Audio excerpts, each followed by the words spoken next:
You're watching Noir Street. I'm your host, Nero Wolfe. Every story hides a secret, and every shadow hides a clue. Tell us where in the world you're watching from. Subscribe, tap the like button, and join us as we drift into mystery.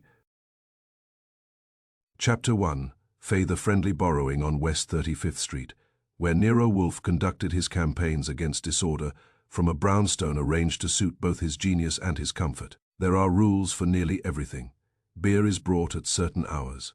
Orchids are attended at certain hours. Clients are received, if at all, according to regulations as rigid as military code, and more intelligently framed. There is also, though not written down, a rule that murder shall not intrude before lunch, unless it comes with unusually strong credentials. That Wednesday it arrived at 10 minutes past 11, wearing a cheap blue suit and a face that looked as if anxiety had been chewing it all night. I was in the office, at my desk, opening mail and deciding which part of it deserved an answer, which part deserved contempt, and which part belonged in the wastebasket without debate. Wolfe had finished his breakfast and gone upstairs to the plant rooms at 10, where for 2 hours each morning he gave himself to the orchids with a devotion he denied to most of mankind. Fritz was somewhere in the back arranging miracles for lunch. The house was calm, orderly, and as nearly perfect as anything gets in New York. Then the bell rang. I went to the hall, opened the front door, and found the blue suit on the stoop. He was young, perhaps 27, with sandy hair that needed cutting and hands that had no place to go except into and out of his pockets. He had the look of a man who had lately discovered that breathing, though necessary, was not always sufficient. "Yes," I said. "Mr. Wolfe?" he asked. "I have got to see Mr. Wolfe." "People often feel that way. State your business." "My name is Martin Hale. It is urgent," he said. Urgent as if he had paid cash for the word and meant to get full use of it. "Come in." He entered, glanced around the hall as though expecting police to spring from the hat rack, and followed me to the office. I pointed him to the red leather chair across from Wolfe's desk, but he didn't sit until I took my own chair and let him see that no trapdoor was opening under him. "Mr. Wolfe is upstairs," I told him, "unless the building is on fire or the city has declared a holiday in his honor. He won't be down before 11. You can tell me." He swallowed. "I would rather tell him." "Would you?" "Most people would rather tell me. I am younger and better looking." He managed no smile. "It's about a man who was killed yesterday. That moved it from routine misery to business. Go on. In my town, just outside the city, a place called Riddle Street, though it is hardly a street, more a row of houses and 2 shops and a narrow lane pretending to be important." He was speaking quickly now, as if he feared courage might evaporate if not used. The dead man was Ezra Vane. He had an office in his house, at the back, where he did accounts and deeds and other papers for half the district. Yesterday evening he was found in his study with his skull broken. With what? They say a bronze horse from his desk. They, the police. All right, continue. The room was locked. From the inside. He nodded. That is what they say. The windows were latched. There was no one there except. He stopped. Except the person the police like. Yes, his hands came out of his pockets, opened, shut again. Me. That had shape now. Why? Because Miss Clara Vane, his sister, told everyone she had lent me the spare key to Mr. Vane's office. She says I asked for it so I could leave a parcel inside. I did ask for it. I did borrow it. He leaned forward, but I did not kill him. I gave him the stare that means I am listening, but have not yet decided whether I will enjoy it. You borrowed a key to a murdered man's locked study on the day he was killed. That's not elegant. I know it. Did you leave a parcel?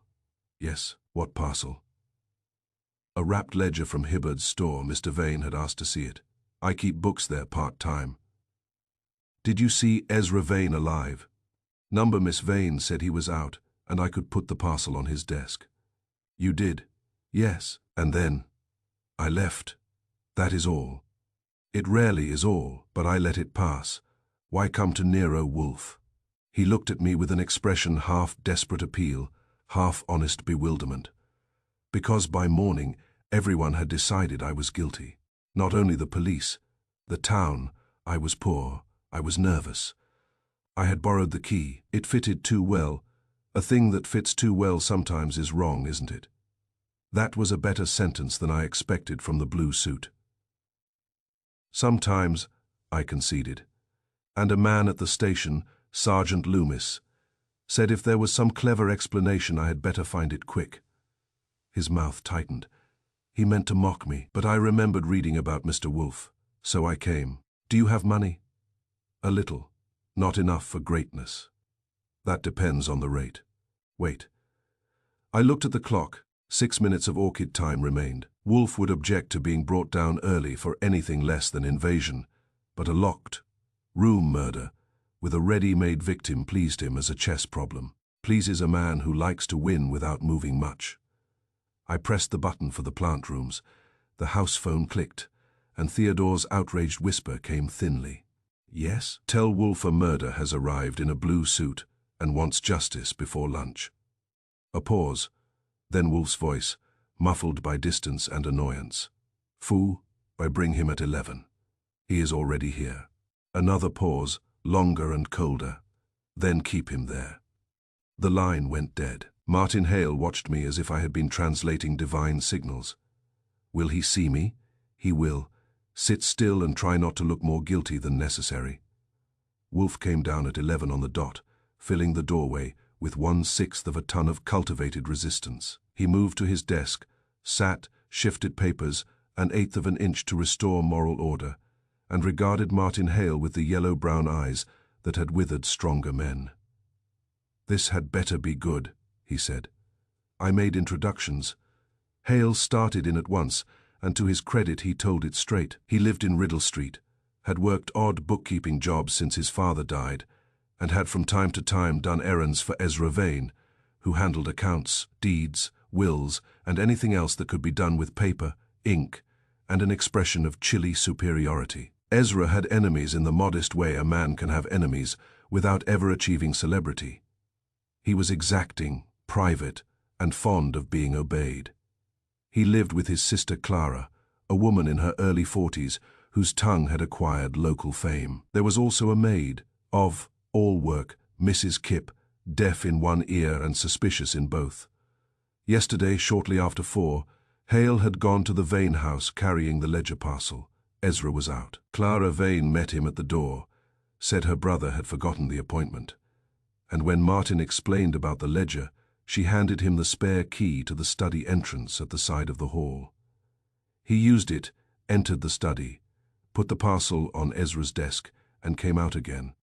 He returned the key to Clara and left. At 6:30, according to Clara, she went to call her brother for supper, found his study door locked, got no answer, used the same spare key and discovered Ezra Vane dead beside his desk with the bronze horse on the carpet near him. The police, summoned at once, learned of Martin's afternoon visit and found him by 8:30. He had no alibi from 5 to 6 because he had been walking alone by the river road, trying to decide whether poverty was less humiliating than borrowing money from an uncle. By midnight, he had been released, not cleared. By morning, he had become the town's preferred solution. Wolfe heard him through without interruption, which meant either he was interested or asleep with his eyes open. Since I know the difference, I can report it was interest. When Hale finished, Wolfe put a fingertip against the desk blotter. This is a rural or semi-rural community. Yes, sir. Then why are you here instead of retaining a local attorney? Because an attorney would defend me after I am accused. I want someone to know before then that it is wrong. Wolfe grunted. Archie. Questions. I had a few ready. How far is Riddle Street from here? An hour and a half by train and motor, perhaps less. Who inherits Ezra Vane's property? Hale blinked. I don't know, Miss Vane. Perhaps there may be cousins. Any talk of quarrels? Money trouble? Women old grudges? Yes to all, but not enough for certainty. Mr. Vane quarreled with people as another man might take snuff. It was part of him. Did you touch anything in the study besides the parcel? I may have touched the desk with one hand when I put it down. Nothing more. Did you notice the bronze horse then? He frowned, thinking hard. Number? I don't remember seeing it. Was there anything odd about the room? He was silent so long I thought the question had failed. Then, yes, but I did not think it mattered. It often does. The clock on the mantel had stopped. Wolfe's eyes opened a fraction wider. At what time? I did not look carefully. A little after 5, perhaps. The hands were close together. Yet you entered at about 4. Yes, sir. And you noticed it. I noticed clocks. My father repaired them. I made a note. Wolfe leaned back. What else? Nothing. Hale hesitated. Only this. When I came out of the study and returned the key, Miss Vane seemed surprised that I had come back so quickly. How long were you in the room? A minute, 2 at most. And her surprise was marked. Yes. Wolfe closed his eyes. That is never a sign of fatigue. It means the machinery has engaged. I said, describe Clara Vane. A thin woman, straight-backed, grey eyes, brown hair going hard instead of fading. She speaks as if every sentence were a correction. Your relationship with her? None. We know each other by sight. Did Ezra Vane like you? Number, he merely found me useful and cheap. That, I said, is a common form of affection. Wolfe ignored me. Why, Mr. Hale, did Miss Vane lend you the key instead of taking the parcel herself? I asked to leave it where Mr. Vane would see it. She said that would save trouble. Wolfe's lips moved, not quite a smile. Convenience is frequently expensive. He opened his eyes. Mr. Hale, I disliked travel, provincial police, and murder. Unfortunately, murder sometimes compensates by being intellectually insolent. This one may qualify. My fee. Hale flushed. I warned Mr. Goodwin. Will be postponed, Wolfe said irritably, if I accept. Archie will go to Riddle Street this afternoon. He will look, listen, and return. If I am bored, you will seek aid elsewhere. If I am not bored, I may proceed. Relief. Hit Hale so hard I thought he might slide off the chair. Thank you. Do not thank me. It is premature. Wolfe turned to me. Take his address. Also the names of the police officers, the medical examiner, the household staff, any nearby persons who discovered or observed anything, and all train times. You will lunch early. That last item was aimed at Fritz as much as me, and from the kitchen passage came the faint clang of a saucepan. Perhaps acknowledgement, perhaps protest. I spent the next 20 minutes extracting names and details from Martin Hale. The police were headed by a local chief named Benizzi and a county man, Deputy Corbett. The medical examiner was Dr. Vollard. Neighbors included a retired schoolmaster named Penk, who saw everything and understood none of it, and a widow named Mrs. Antrim, who understood everything after it was explained. There was also mention of a lawyer from town, Louis Dorr, who had called on Ezra that afternoon, but claimed he found no one in. I tucked that away.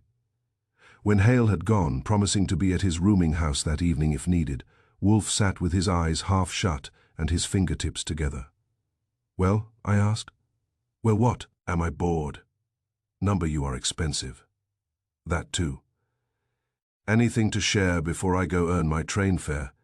Yes. 3 items. First, a locked room is rarely locked in the way people mean. Second, a woman who lends a key lends testimony as well. One must examine both. Third, the stopped clock may be genuine, accidental, or planted. If planted, it is vulgar. Anything useful. That was useful. For a philosopher. He opened one eye.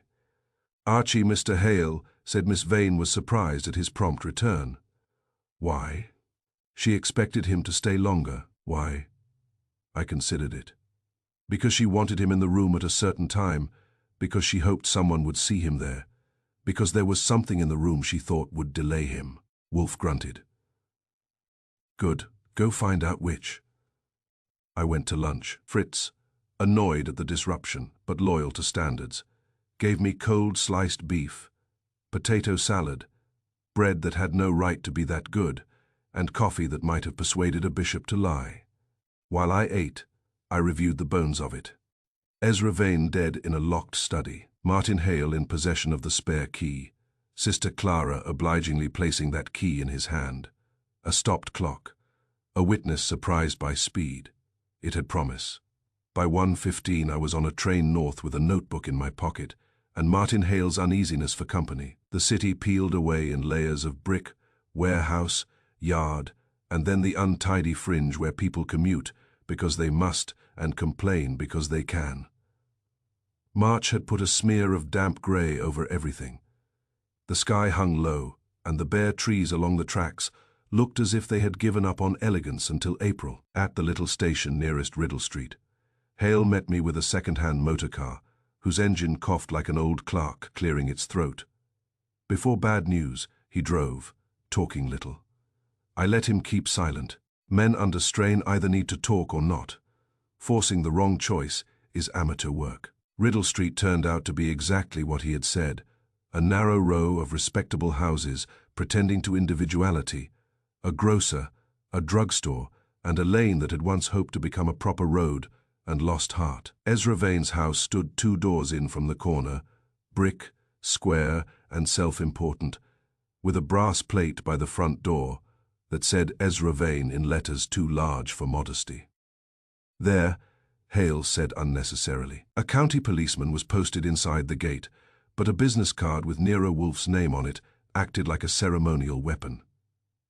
He let me in after deciding not to be the man who obstructed a celebrity, and Martin remained outside at my suggestion. If the town already wanted him roasted, no point in handing out skewers. Miss Clara Vane received me in the front parlor. She was exactly as advertised, thin, erect, and sharpened by long practice on human shortcomings. Her black dress was plain without being humble. She gave me one look and decided she disapproved of my necktie, profession, and probable ancestry. Mr. Goodwin, from New York? Yes. Sent by Nero Wolfe? Yes. How theatrical. We do what we can. Her nostrils moved a little. If you have come to free Martin Hale with cleverness, you will fail. He had the key. A great many people have had keys and escaped hanging. I am only looking. That is what crows do. Yes, but crows are underrated. Her eyes hardened. I had won nothing, but I had at least prevented her from placing me with the furniture. The study is there, she said, indicating a door across the hall. Chief Benisi has permitted your visit out of misplaced politeness. Has he? I said. Then I shall try not to improve him. The study was at the back, as Hale had said, with one window looking on a narrow yard and a side door leading to the hall. It was a good room for accounts and bad tempers, dark bookcases, a roll-top desk, 2 leather chairs, a mantel with a black marble clock, now standing still at 5:07. The bronze horse rested on a side table, having been restored to dignity after its brief career in violence. There was still a stain on the carpet near the desk, though someone had covered most of it with a chair. I went nowhere near the stain first. I always start with what people want me to ignore. The clock was dusty except where a recent finger had touched its side. I didn't touch it. The desk held orderly stacks of papers, a pen tray, a green shaded lamp, and an empty rectangle in the dust where the parcel might have been placed, and later removed. The window latch was sound. The inside keyhole of the hall door showed use but no force. There was also in the wall beside the bookcase a speaking tube with a brass mouthpiece, a relic for calling the kitchen, probably, and the kind of thing old houses keep after sense has left them. Clara Vane had followed me and stood by the door like a moral judgment. "Where was your brother found?" I asked. She pointed. "There, by the desk, face up, on his side. And you found the door locked?" "Yes. With this key." She produced it from her pocket, as if she carried evidence for company, a plain brass key, worn bright at the edges. "May I?" She handed it to me reluctantly. I examined it, then the lock, then the key again. One spare key convenient. Perhaps too convenient. I was starting to develop a prejudice against convenience. "When you lent this to Martin Hale," I said, "did you watch him use it?" "Of course not. I am not a nurse." "When he returned it, Where were you standing? In the hall. Near this door?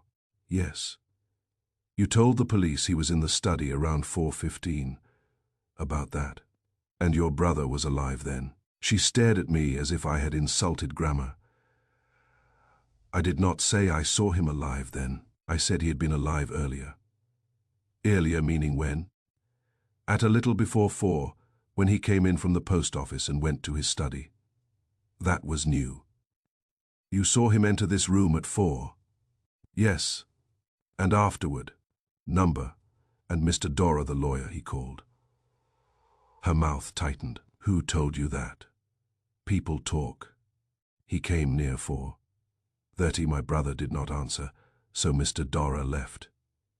Did he try the study door? I assume so. Did you hear him? Number, that was possible, though not pretty. I looked again at the clock. 5:07. A planted time is usually chosen for effect, but 5:07 lacked elegance, which made it either true or cleverly ugly. I turned to her. Miss Vane, why were you surprised when Martin Hale came out so quickly? A tiny movement around her eyes. There are times when a quarter inch is louder than a scream. I was not surprised. He says you were. Then he lies in small things as in large ones. Maybe, but if he stayed only a minute, why remember it at all? I remember murder, Mr. Goodwin. It fixes details. That was good enough to be prepared. I filed it. Chief Benizzi arrived before I could try a second pass at her. He was broad, red-faced, and determined not to be impressed by New York. Since he plainly was, the effort made him surly. You've seen enough, he said. This is a local matter. Those are the most enjoyable kind. We have our man. You have a man. He borrowed the key, so I hear. And the dead man was struck sometime between 4 and 6. Was he? I asked mildly. Then you have medical confidence. Dr. Vollard says so. Good, I like confidence as long as it survives questions. His face darkened. Listen, Goodwin, if Wolfe thinks he can walk in and make fools of us, he would never walk in, and he never makes fools of people. He merely notices when they have arranged it themselves. That did not improve him. He escorted me out of the study and nearly out of the house, but on the hall table I noticed something that made me pause. A shallow china tray for calling cards and keys, empty except for one bit of twine and a torn scrap of brown wrapping paper. I pointed. From the parcel, Miss Vane said. Probably. My brother, I suppose. That was impossible if the parcel had vanished before he entered the room, or possible if someone wanted it possible, which meant I now had more than one impossible thing, always a promising sign. Outside, I found Martin Hale exactly where I had left him, by the gate, looking as though execution had been scheduled for sunset, and no one had told him whether to dress for it. Well, he asked. I have seen the room, the sister, and the local majesty. I still don't know who killed Ezra Vane. I looked back at the house. The upper windows stared down with the smug vacancy old houses assume when they know more than they plan to tell. But I know this much. Somebody in there is arranging the facts too carefully. That was enough for a beginning, and in Nero Wolfe's business a beginning with one careful arrangement is often the same as a confession waiting for better light. Chapter 2. Fee. The locked study, when I got back to West 35th Street. It was 6:45, damp through at the cuffs, and carrying in my notebook enough contradiction to interest Wolfe for at least one beer. That is saying something. He was in the office where he belonged, installed behind his desk, with the posture of a Byzantine idol and a glass of beer placed exactly where Fritz knew his hand would want it. The yellow lamp by the globe chair was on, making the room look richer than the world outside deserved. He glanced at me once. Well, I handed him my notebook. Ezra Vane's study is still locked. The sister is still acid. The police are still happy, and Martin Hale is still in danger. Also, someone has been tidying the facts. That is not a fact. It is a hope. Report. So I did, while he listened with his eyes half closed and the notebook unopened in front of him, which meant he preferred my phrasing to my handwriting. I told him about the house, the room. The black marble clock stopped at 5:07. The bronze horse back on the side table, the china tray in the hall with the scrap of wrapping paper and bit of twine, Clara Vane's care with her answers, Chief Benisi's confidence, and the speaking tube by the bookcase. When I described Clara's claim that Ezra had entered the study shortly before 4 and had not been seen afterward, Wolfe grunted. When I mentioned her being challenged on her surprise at Hale's quick return, he opened his eyes. And the key. She had it in her pocket when I asked, plain brass, worn, no frills. One spare to the study door, according to her. According to her, Wolfe repeated. And the principal official idiot. Not an idiot. Merely content. He says Dr. Vollard puts the time of death between 4 and 6, with no precision that would inconvenience anybody. Martin borrowed the key. Martin had no alibi for an hour. Martin is nervous and poor. The county can almost hear the jury agreeing already. Wolfe took up the notebook then and turned pages with the care a collector gives to dubious antiques. Where is Inspector Bell in this? That is the county man from the station house, I learned on the train back. Bell comes in tomorrow morning. Benizzi was basking until then. Wolfe nodded. And Mr. Hale? At his rooming house, trying not to look like Destiny's errand boy. Wolfe reached for the beer. The study lamp was burning when the body was found. Yes, the papers undisturbed. As far as anyone says, and as far as I could see. Desk orderly, no drawer pulled, no sign of rummaging. If there was theft, it had excellent manners. No missing silver. Only, if Ezra kept silver in his study, which seems unlikely even in the provinces. Wolfe ignored that. And the window. Bolted from inside. The room wanted very badly to be impossible. He drank, set the glass down, and touched the notebook. Archie, the key is not merely a tool, it is a statement. Whenever someone is handed a key in a murder case, the giver is composing prose. That must make Clara Vane a novelist.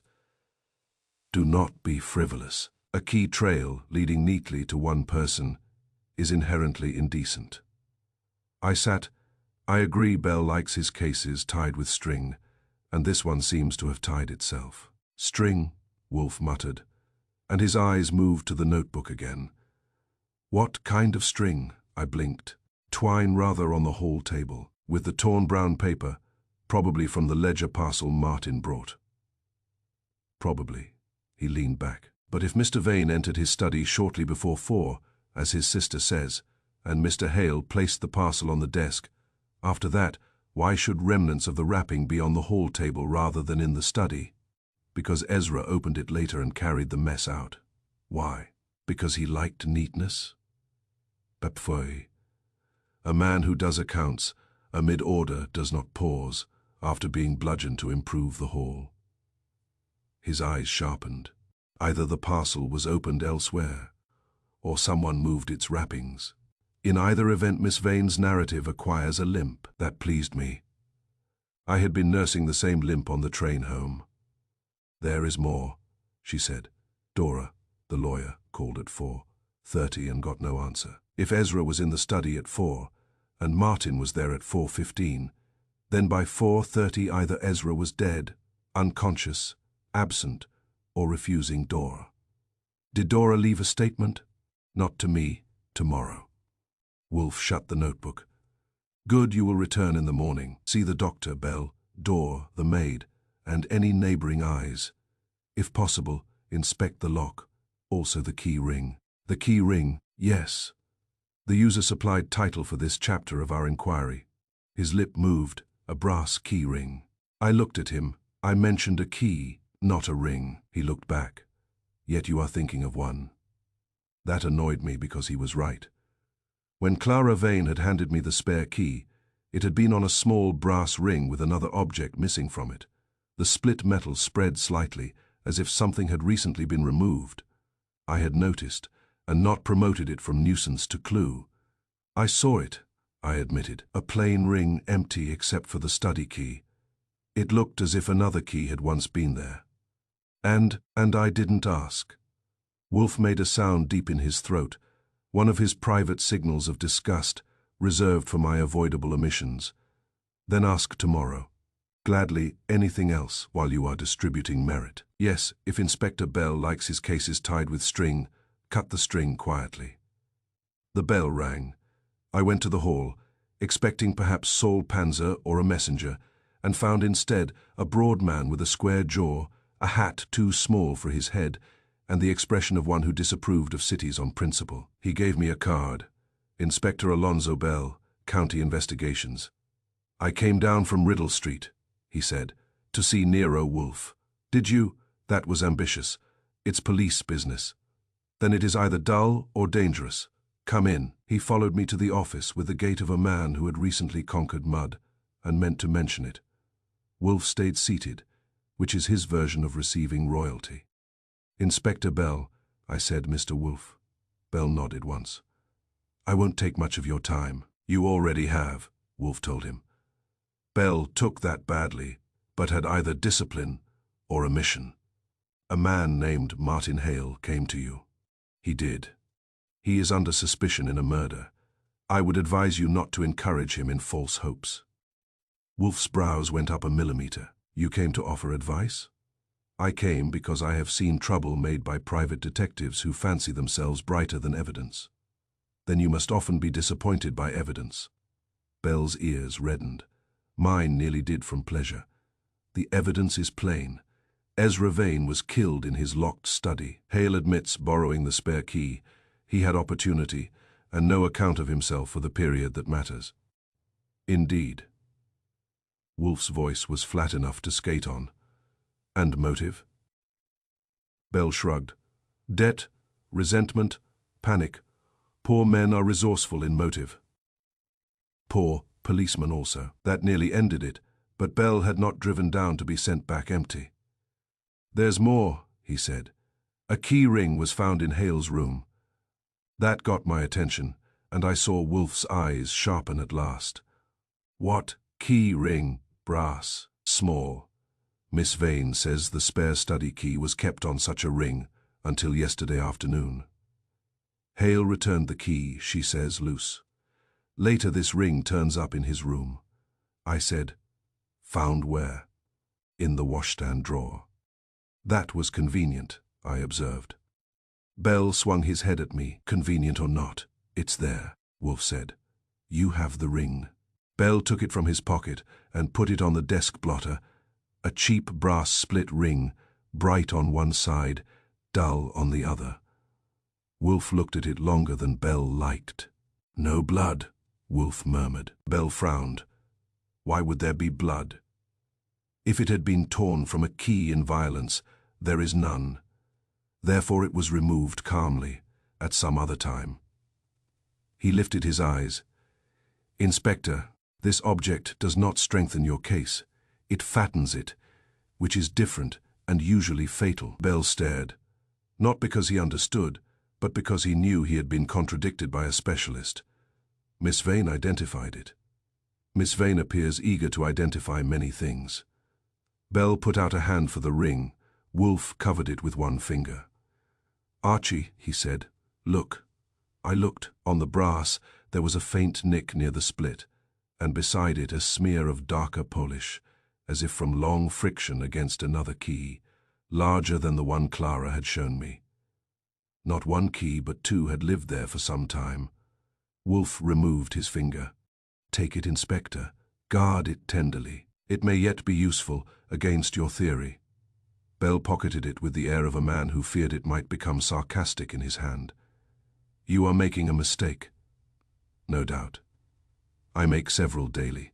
Fortunately, some are superior to those of the police. Bell stood. If you interfere. Wolfe cut him off with a lift of one hand. You have no case yet, only a pattern arranged by someone who expected to be admired for tidiness. Go home, Inspector. Sleep if you can. When Bell had gone, taking indignation and muddy air with him, I shut the door and returned to the office. Well, I said, that was neighborly.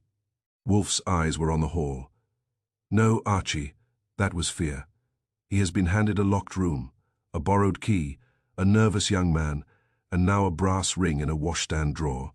It is too much. Even Bell senses that, though dimly. The question is whether he will resent the excess before or after he arrests Hale. You think the ring was planted.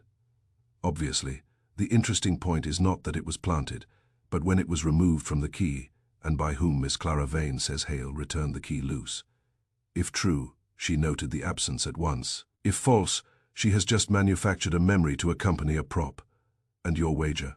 He closed his eyes. I do not wager, but I am beginning to dislike Miss Vane. That, from Nero Wolfe, was nearly an indictment. I took my notebook and added one more line under the others. The study was locked. The case was not. Chapter 3. Faye. The boy everyone could blame the next morning, when I told Fritz I wanted breakfast in a hurry, because I had an early train to catch.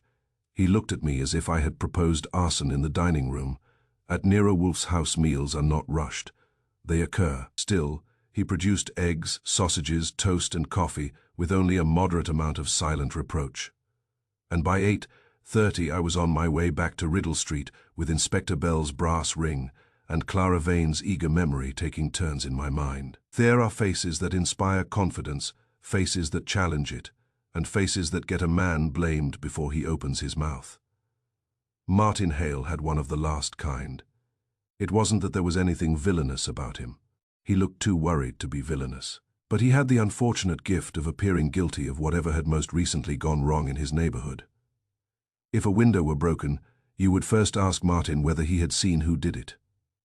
Then, looking at him, you would ask whether he had perhaps done it himself. That sort of face is a social handicap in the best of circumstances, and nearly fatal in the presence of murder. He met me again at the station, this time with less hope and more exhaustion. You came back, he said, as if that alone deserved gratitude.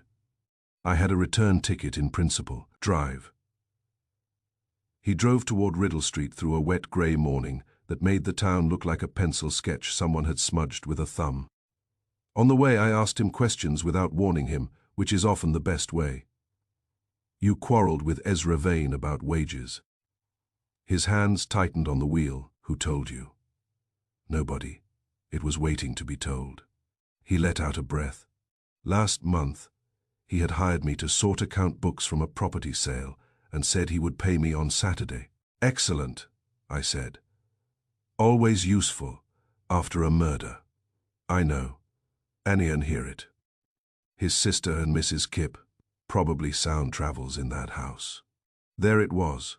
Martin Hale poor, uncertain, occasionally indebted, and on record calling the dead man dishonest. Add the borrowed key and you could have wrapped him for the county fair. You owe money. A little. To dangerous people. Number to ordinary ones. A grocer, a tailor, and my uncle, who makes his loans feel moral. That's a relief. Ordinary creditors are tiresome, but seldom homicidal.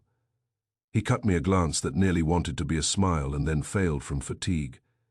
Do they really think I did it? Yes. All of them. Enough. He nodded once, as if merely confirming whether. Miss Vane told them about the key before anyone asked. I heard that at the station. Who told you? Mrs. Antrim. She came to look helpful and ended by looking curious. She said Miss Vane told Chief Benizzi at once before he had finished seeing the body. That interested me more than I let show. Exact words. Number only that she said. You should know the key was in Martin Hale's hands this afternoon. I see. He drove in silence for a little while, then said, Do you think that means she wants me blamed? I think when a person in a murder house hurries to point at another person, the hurry matters. That sounds like Mr. Wolfe. It should. He paid for it first. I had him stop before we reached the Vane house. Go on to the store, your room, church, or Patagonia, but not with me. If Bell sees me walking about with you, he'll develop a theory about conspiracy and need fresh paper. He nodded and drove off. I watched the car rattle away and then turned toward the Vane house on foot. Mrs. Kipp answered my ring after a delay long enough to suggest that she had considered pretending nobody lived there. She was broad, red-cheeked, and wrapped in a faded apron that had long since given up trying to remain white. One eye looked at me. The other looked at my intentions and disliked them. Miss Vane ain't receiving, she said. That is all right. I am not receiving either. I showed my card, Archie Goodwin. I know what it says, she still ain't receiving. I only want to ask you a few questions that produced a snort that may once have been laughter. Questions is what's killed peace in this house. I doubt it was questions. Her mouth pinched. You from the fat detective? Yes, ha. This, from Mrs. Kipp, amounted to opening negotiations. I pressed. You heard Martin Hale quarrel with Ezra Vane about wages. She wiped her hands on her apron, did. Yes. Who started it? Mr. Vane. If you call cheating a start, young Hale done the work and Mr. Vane shaved the pay. Was Hale violent? Not unless words now break bones. He was hot, though, said Mr. Vane, would skin a flea for the hide. She almost smiled. That part was true enough. Who else disliked Ezra Vane? She gave me a stare. You want the list alphabetic? That many? That many. He kept accounts for half the district and secrets for the other half. Folks paid him because they had to and hated him because they knew him. Did Miss Vane hate him? That brought the stare back harder. She kept house for him 15 years. That wasn't my question. Mrs. Kipp shifted her weight. Miss Clara respected him. That answer was worth twice the one I had asked for. People who love say love. People who hate deny hate. People in between say respect. Yesterday afternoon, I said. Did you see Martin Hale arrive? Yes, borrow the key. Number, I was in the pantry, but I heard Miss Clara tell him to use the study door and put the parcel on the desk. He came out quickly. Yes. How did Miss Clara react? Mrs. Kipp's lips pursed, like she hadn't expected it. Not surprised exactly, more put out. Put out because I ain't a mind reader. Try it for exercise. She looked over my shoulder to make sure Clara wasn't materializing from the wallpaper. Well then, because she was listening for something and didn't hear it. That was better than anything I had hoped for before 10 o'clock. Listening for what? Mrs. Kipp shook her head. If I knew that, I'd be in your trade and wearing a necktie, not fit for daylight. I let the insult pass out of professional gratitude. What happened after Martin left? Mr. Dora come by, the lawyer. He waited in the hall, knocked on the study door, called Mr. Vane's name once, then twice. No answer. Miss Clara said, her brother must have gone out by the yard door. Mr. Dora said, the window showed no sign of it, which I thought was odd talk for a lawyer. You heard that? I hear. Plenty when folks think I don't. Did Miss Vane seem alarmed then? Number cool as the gravy after supper. That was interesting too. A woman whose brother may be missing from his locked study and who remains cool at 4. 30 is either very controlled or very informed, I asked. When was the body found? At supper call, 6:30. That's when Miss Clara made noise enough for scripture. You believe she had not looked in the study between 4:30 and 6:30? Mrs. Kipp rubbed a thumb against her apron seam. Believe, in this house. Number, but I know what I seen, and I seen her pass that door twice and not open it. Why not? You tell me. It was her brother in there. She lowered her voice. Unless she knew he wasn't answering. The front stair creaked. Mrs. Kipp stiffened. That's enough. Clara Vane entered the hall, saw me, and became a degree thinner. Mr. Goodwin, I thought yesterday exhausted your curiosity. Not quite. I am durable. Mrs. Kipp, go about your work. The maid went, not before giving me one quick side glance that said I had better use what I had got. Clara faced me. If you are here to rehabilitate Martin Hale, you waste effort. He had every reason to resent my brother. Many people did. He had more, because he was poor, because he was weak. There are some words that reveal more about the speaker than the target. Weak from Clara Vane came out with a private bitterness, as if weakness in others was an insult to her standards. Yet you were charitable enough, I said, to mention the borrowed key before anyone asked. Her chin lifted. Naturally, the police needed the facts.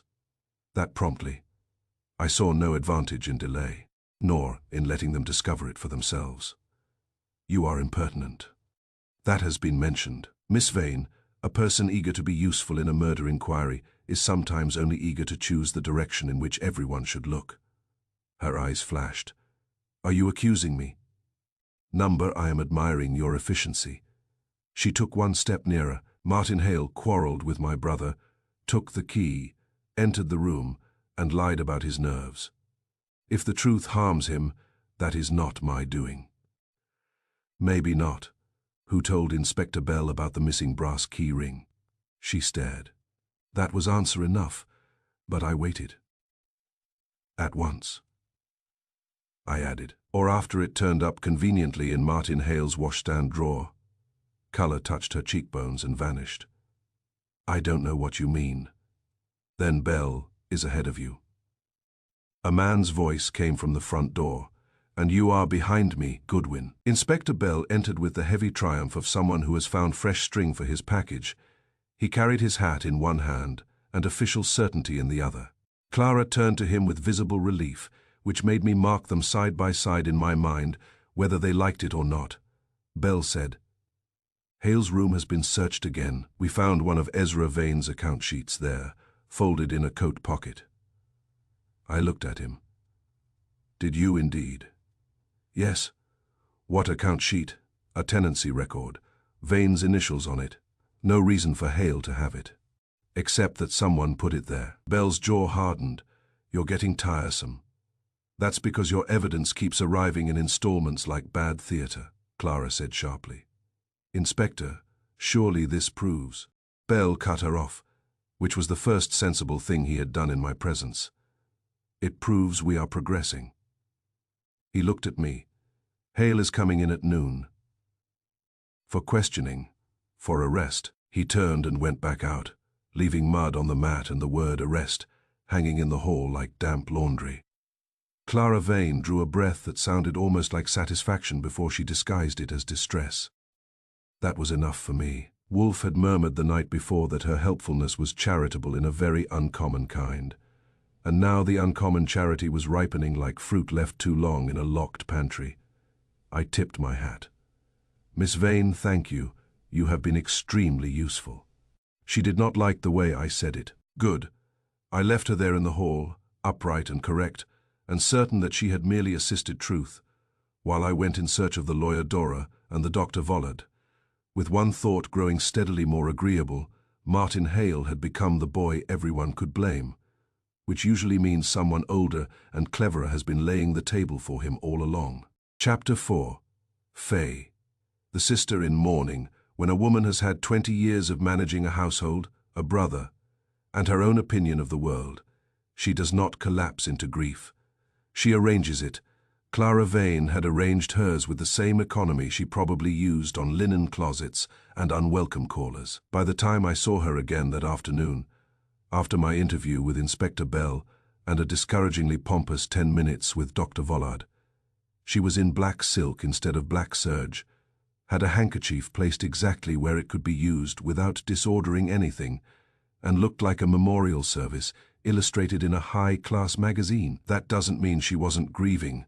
It means she was doing it with supervision. I returned to the Vane house because Wolfe had phoned from New York and told me to, in a tone which implied that if I failed to extract something new from Clara Vane, I might as well stay in Riddle Street and become a notary. Press her, he had said. Not brutally. She is too disciplined for that. But there is strain in discipline. Find where it begins to crack. Thanks, I told him. And if it doesn't, then you have failed. Which is Wolfe's idea of encouragement. Miss Vane received me in the back parlor this time, a room clearly reserved for serious visitors and upholstered principals. The curtains were half drawn against the wet light. A coal fire gave the room warmth without comfort. She sat upright on a narrow sofa and indicated a chair with the kind of gesture queens make when granting conquered nobles permission to exist. You are persistent, she said. I try never to leave a good annoyance unfinished. If you have come to ask again whether I am mistaken about Martin Hale, save your breath. I hadn't planned to use much. I want to hear about your brother. That altered her expression a shade. Not softened it. Clara Vane did not soften, but she adjusted. My brother, she said, was a private man. That is often said of dead men by people who prefer them silent. Her mouth thinned. He had become more secretive lately than usual. Yes. How? She folded the handkerchief once, precisely. For the last 3 weeks he kept one ledger locked in his desk. He was not in the habit of locking books. He guarded that one. What kind of ledger? I do not know, you asked. Of course. And he told you that it was business, that I was not to concern myself. For a brother and sister sharing a house, that sounds frosty. We were not children, Mr. Goodwin. Number children sometimes explain more. She let that pass. He had also refused to discuss a business matter that worried him. What business matter? I do not know that either. I heard him twice on the telephone speaking sharply to someone. Once he said, "You may threaten elsewhere. I keep records." Another time he said, "If this comes out, it will not be to your profit." Did you recognize the voice? I heard only his side. Men's business often sounds theatrical when overheard. This did not. For the first time there was real conviction in her tone. He was uneasy. That interested me. Either it was true, or she had decided to broaden the field of suspicion beyond Martin Hale without surrendering Martin Hale. Both possibilities were useful. Did he tell anyone? I asked. Not me, Mr. Dora, the lawyer. I don't know. Martin Hale. She gave me a look that should have chilled brass. Certainly not. Yet Martin had been in the office before. Yes. The answer came almost before I had finished. How often? A few times, errands, bookkeeping scraps, carrying papers from one place to another. So he knew the house.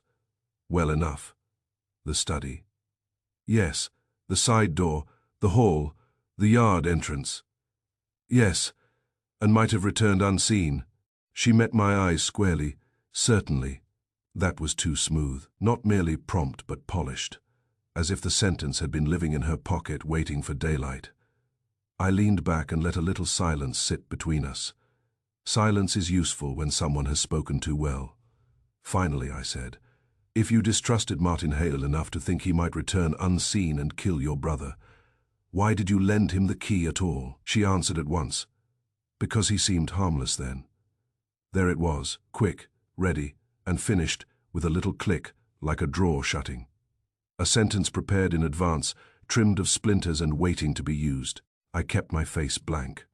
Harmless then, I repeated. Not harmless now. Evans altered judgment. True, but not usually with such syntax. I leaned forward. Miss Vane, that answer was waiting for me. Color touched her cheek, and for an instant I saw something not rehearsed, not panic. She had too much pride for panic, but annoyance that the line she had selected from her little cabinet of correctness had not gone down whole. You make conversation sound criminal, she said. Only when it has planning behind it. Her fingers tightened on the handkerchief. I lent him the key because my brother expected the parcel, because there was no reason at that moment to suspect harm, and because I had a household to manage. Is that sufficiently untidy for you? Much better. She looked away toward the fire. You are offensive. I work at it. I let her sit with that, then moved sideways. Tell me about the locked ledger. I have told you all I know. Number, you have told me all you meant to tell easily. Where was it kept? In the desk. Which drawer? She hesitated. The lower right. Locked. Yes. Always, lately, yes. Did your brother carry the key? I assume so. Assume. I never saw it. Then how do you know the ledger existed? Because I saw it once when he was using it. Dark green cover. No label, large, small, foolscap size, perhaps. She lifted a shoulder. Do you intend to solve the murder by stationer's details? Sometimes murder loses to stationer's details. That nearly got a response out of her, but she controlled it. Clara Vane had the kind of control some people mistake for innocence and others for virtue. I have learned to mistake it for neither. I asked, after Martin Hale borrowed the key and left the parcel, did you yourself enter the study before supper? Number, not at all. Number, Mrs. Kipp says you passed the door twice. I passed many doors. It is a house, not a prison corridor. That wasn't the question. Her eyes sharpened. No, Mr. Goodwin, I did not enter. Though your brother failed to answer Mr. Dora at 4:30. Yes, you were not alarmed. I thought he had gone out by the yard. Without telling you. My brother did not report his movements. Did he usually leave the study lamp burning? That checked her. A fraction, but enough. I don't know, really, in 15 years of keeping his house. She lowered the handkerchief to her lap. You enjoy insolence. I enjoy information more, did he? Number, not usually. There, a man absent from his study, lamp burning, window bolted, papers neat, no answer to a caller, and his sister not alarmed. That added up badly for her. Then why weren't you worried? She stood up. For Clara Vane, that was near an emotional scene. Because Mr. Goodwin, I had been worried for weeks. Because Ezra had become secretive, abrupt, and often impossible. Because if he chose to ignore Mr. Dora, or step out by the yard without explanation, it was in keeping with his temper. Is that enough? Possibly. I stayed seated. Who threatened him? I told you, I don't know. Who could he have meant by, I keep records? I don't know. Could Martin Hale have known about the green ledger? Number that came so fast I nearly smiled. You're sure? Yes, why? Because Ezra did not trust him. You didn't trust him either, apparently, but you handed him the key. She had no quick answer ready for that one, and the pause did more work than speech. Then she said, carefully, Mr. Hale was useful in small things. That is not trust. Fine distinction, necessary distinction. I got up. One more. Did your brother have enemies? Her face changed then, just enough to show me that the question landed where she had not expected it. Everyone has enemies, she said. A philosopher in mourning, a bookkeeper in mourning. Ezra handled people's weaknesses for a living. They paid him to keep order in their affairs, and resented him for knowing what disorder looked like. That's good, I said. She frowned. What is? That line. Did you prepare it too? This time the flash in her eyes was pure anger. Get out. I went. In the hall I found Mrs. Kipp, polishing the umbrella stand, with a concentration that would have deceived no one born after infancy. She gave me a sideways glance. Well, she muttered. She wears grief properly, I said. Mrs. Kipp snorted. Miss Clara wears everything properly. That's half the trouble. Did Ezra Vane keep a green ledger locked in his desk? The polishing slowed. Might, you knew. I knew there was one book he didn't want touched. Did Miss Clara know? Mrs. Kipp looked at me over the rag. In this house, Miss Clara knew when a spoon moved. Did she ever try to see it? That got me a tiny movement of the mouth. Once, he caught her at the desk and spoke so cold I near put on a shawl. Recently. 10 days back. Did they quarrel? Number not then, but after she was quiet in the hard way. There are many kinds of quiet. I knew the type. Any other visitors besides Dora and Martin that afternoon? She thought. Mr. Phelps from the grain office come by near 3:30. But he left from the front step when he heard Mr. Vane was in no mood. Who told him that? Miss Clara, interesting. If Ezra had returned from the post office before 4 and gone straight to his study, Clara had already begun filtering visitors by 3:30, either from habit or design. Did she say why he was in no mood? Number just that he wouldn't see callers. I let that settle. Then, Mrs. Kipp, when Miss Clara lent Martin Hale the key, did it strike you as odd? She gave the umbrella stand one last savage rub. It struck me as convenient. For whom? For somebody, she said. And I don't hold with conveniences that happen right before supper and murder. I thanked her and went outside into the damp afternoon. Riddle Street had the quiet of places where news has already spread and is now being improved indoors. Curtains twitched. A boy across the street pretended to tie his shoe while watching me. Somebody in the drugstore window was not buying cough syrup with full attention. I walked down to the corner and found a telephone booth that smelled of wet wood and stale tobacco. Wolfe answered on the third ring. "Well," he said. "Clara Vane says Ezra had grown secretive, kept a locked green ledger in his desk, and was worried about some business matter he would not discuss. She also says Martin knew the study and might have returned unseen. And when I asked why she lent him the key if she distrusted him, she answered too quickly, because he had seemed harmless then." Wolfe was silent for a beat.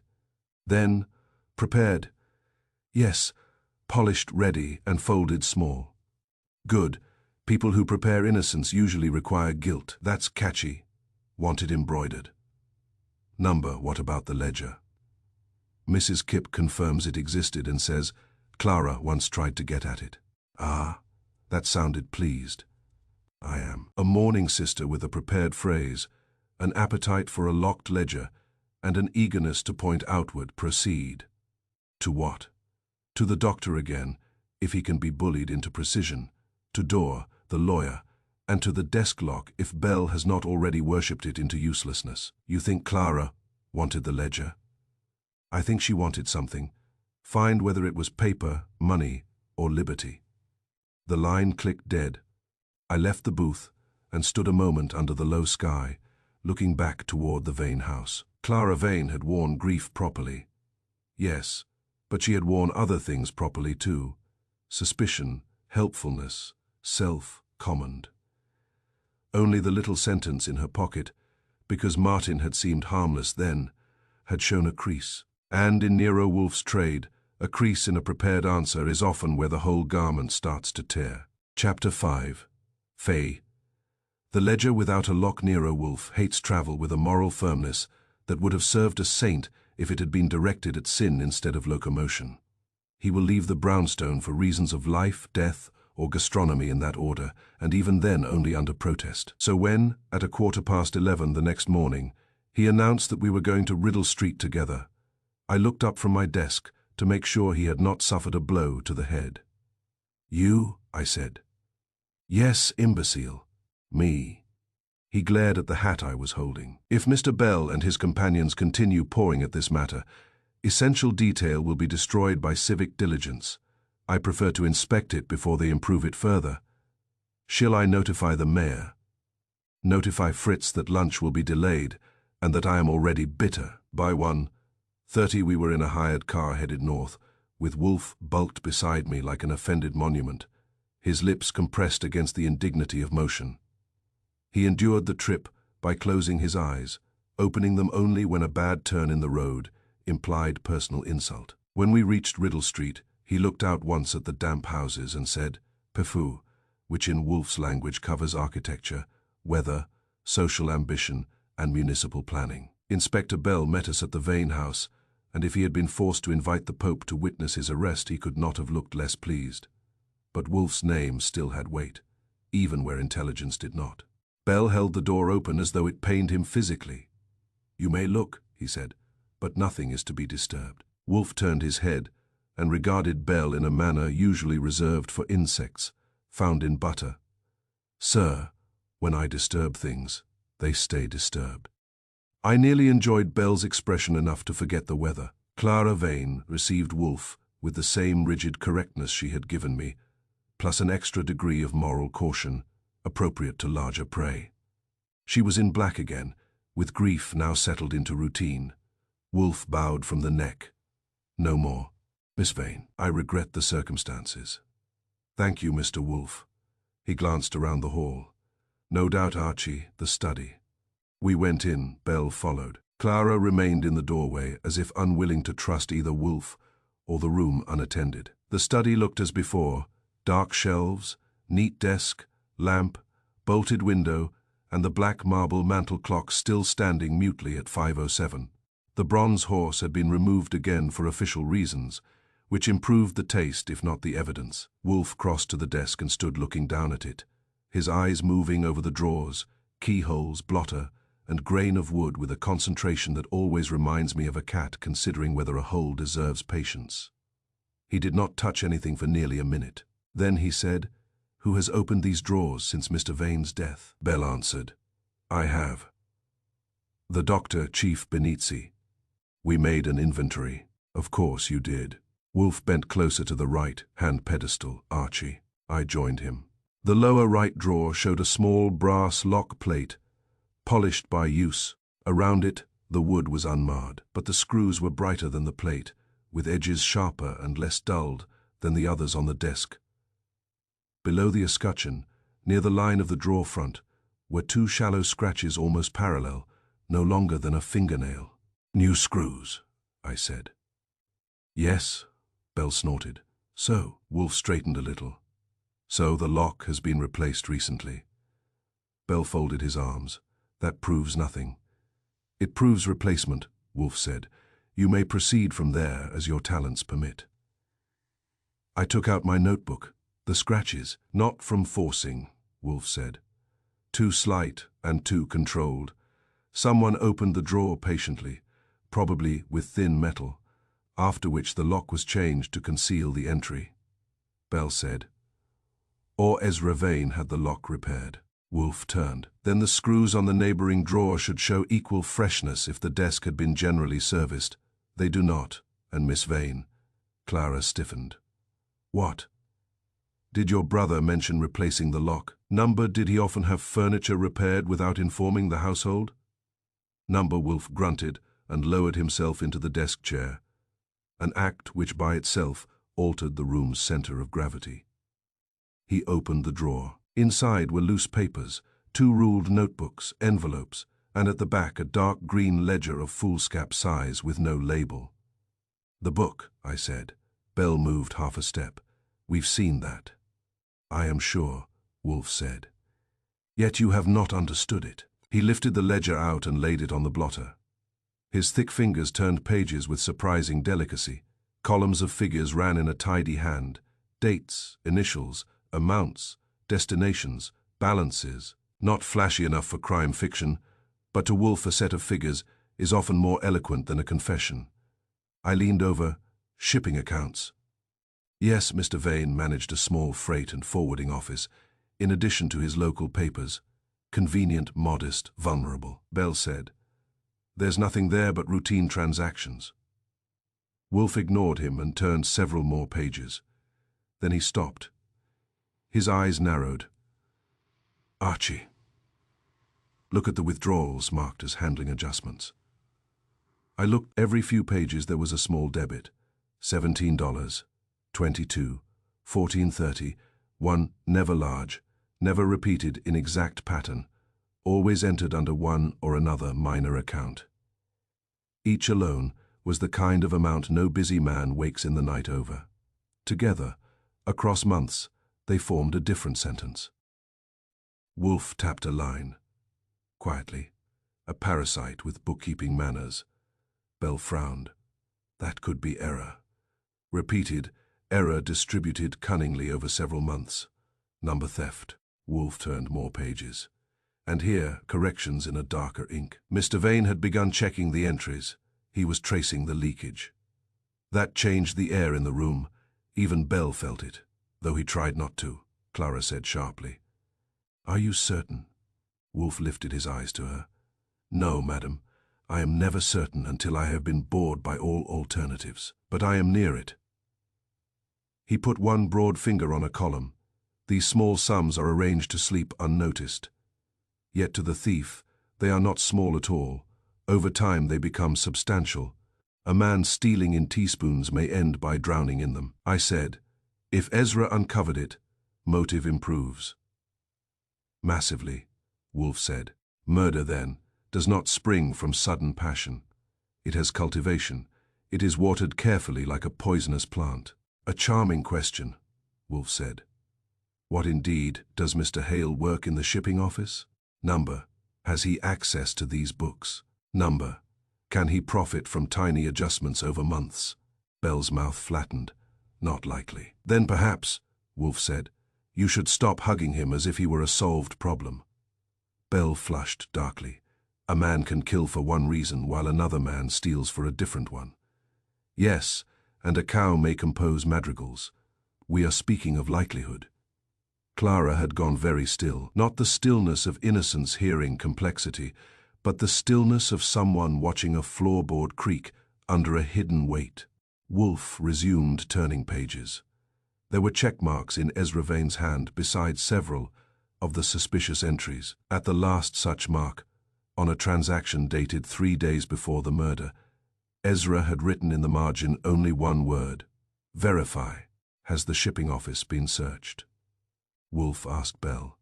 "Not yet thoroughly." "Then do so, unless paperwork offends you. Also identify who had access to these accounts." Bell said nothing, which from him was progress. I had moved to inspect the drawer front more closely. The scratches below the lock were faint but definite, and one screw sat very slightly higher than the others, as if seated by a hand more careful than expert. There was also, in the inside corner of the drawer, a dust shadow, showing where some small object had lain for a long time and recently been removed. "Something else was kept here," I said. Wolfe nodded. "Probably the original key." Clara spoke too fast. "But I told you he carried it." Wolfe turned his head. "You assumed he carried it." A spot of color rose in her cheeks. "Very well, I assumed." "Badly," Wolfe said. He closed the ledger, not gently, but with decision. "Miss Vane, who besides your brother knew of this book?" "No one," she said. "Mrs. Kipp says you once tried to see it." The color deepened. Bell looked from Wolfe to Clara, with the interest of a man finding a new direction to be suspicious in. "I was curious," Clara said. "My brother had grown secretive in his own house. That is not a crime." "No," Wolfe agreed, "but curiosity is the vestibule of many." Bell stepped in. "This is wandering. Theft in the shipping office doesn't put a killer in this room." Wolfe gave him a glance full of weary contempt. "Inspector, if Ezra Vane discovered that someone had been siphoning money for months, and if he began to verify the fraud, then his death becomes explicable to an intelligence above cabbage level." I said. "Who ran the shipping office?" Bell answered reluctantly. "A clerk named Owen Bristow handled most daily entries. Vane reviewed them weekly." "Bristow," Wolfe repeated. "Age, habits, family, debts." Bell scowled. "How should I know?" Wolfe looked at me. "Archie, note that. The police have a suspect, but no curiosity." That one landed. Bell made a half movement and checked it, probably because assaulting Nero Wolfe in front of a bereaved gentlewoman would complicate his career. Wolfe rose from the chair, and the chair seemed relieved. He crossed to the mantel and regarded the stopped clock again. "Still at 5:07, he murmured. Bell said, "We left it as found." "Excellent. At least one thing in this house has resisted you." He turned back to the desk and held out the ledger to me. "This goes nowhere without a receipt. Inspector, have it copied thoroughly. If you lose it, I shall mention your name in a room full of newspapermen." Bell took the book because refusing would have looked foolish even to him. Clara said, "Mr. Wolfe, are you suggesting my brother was killed over embezzlement?" "I suggest nothing yet.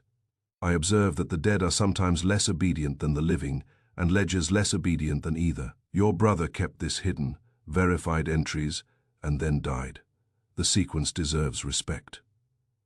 She pressed the handkerchief against one palm.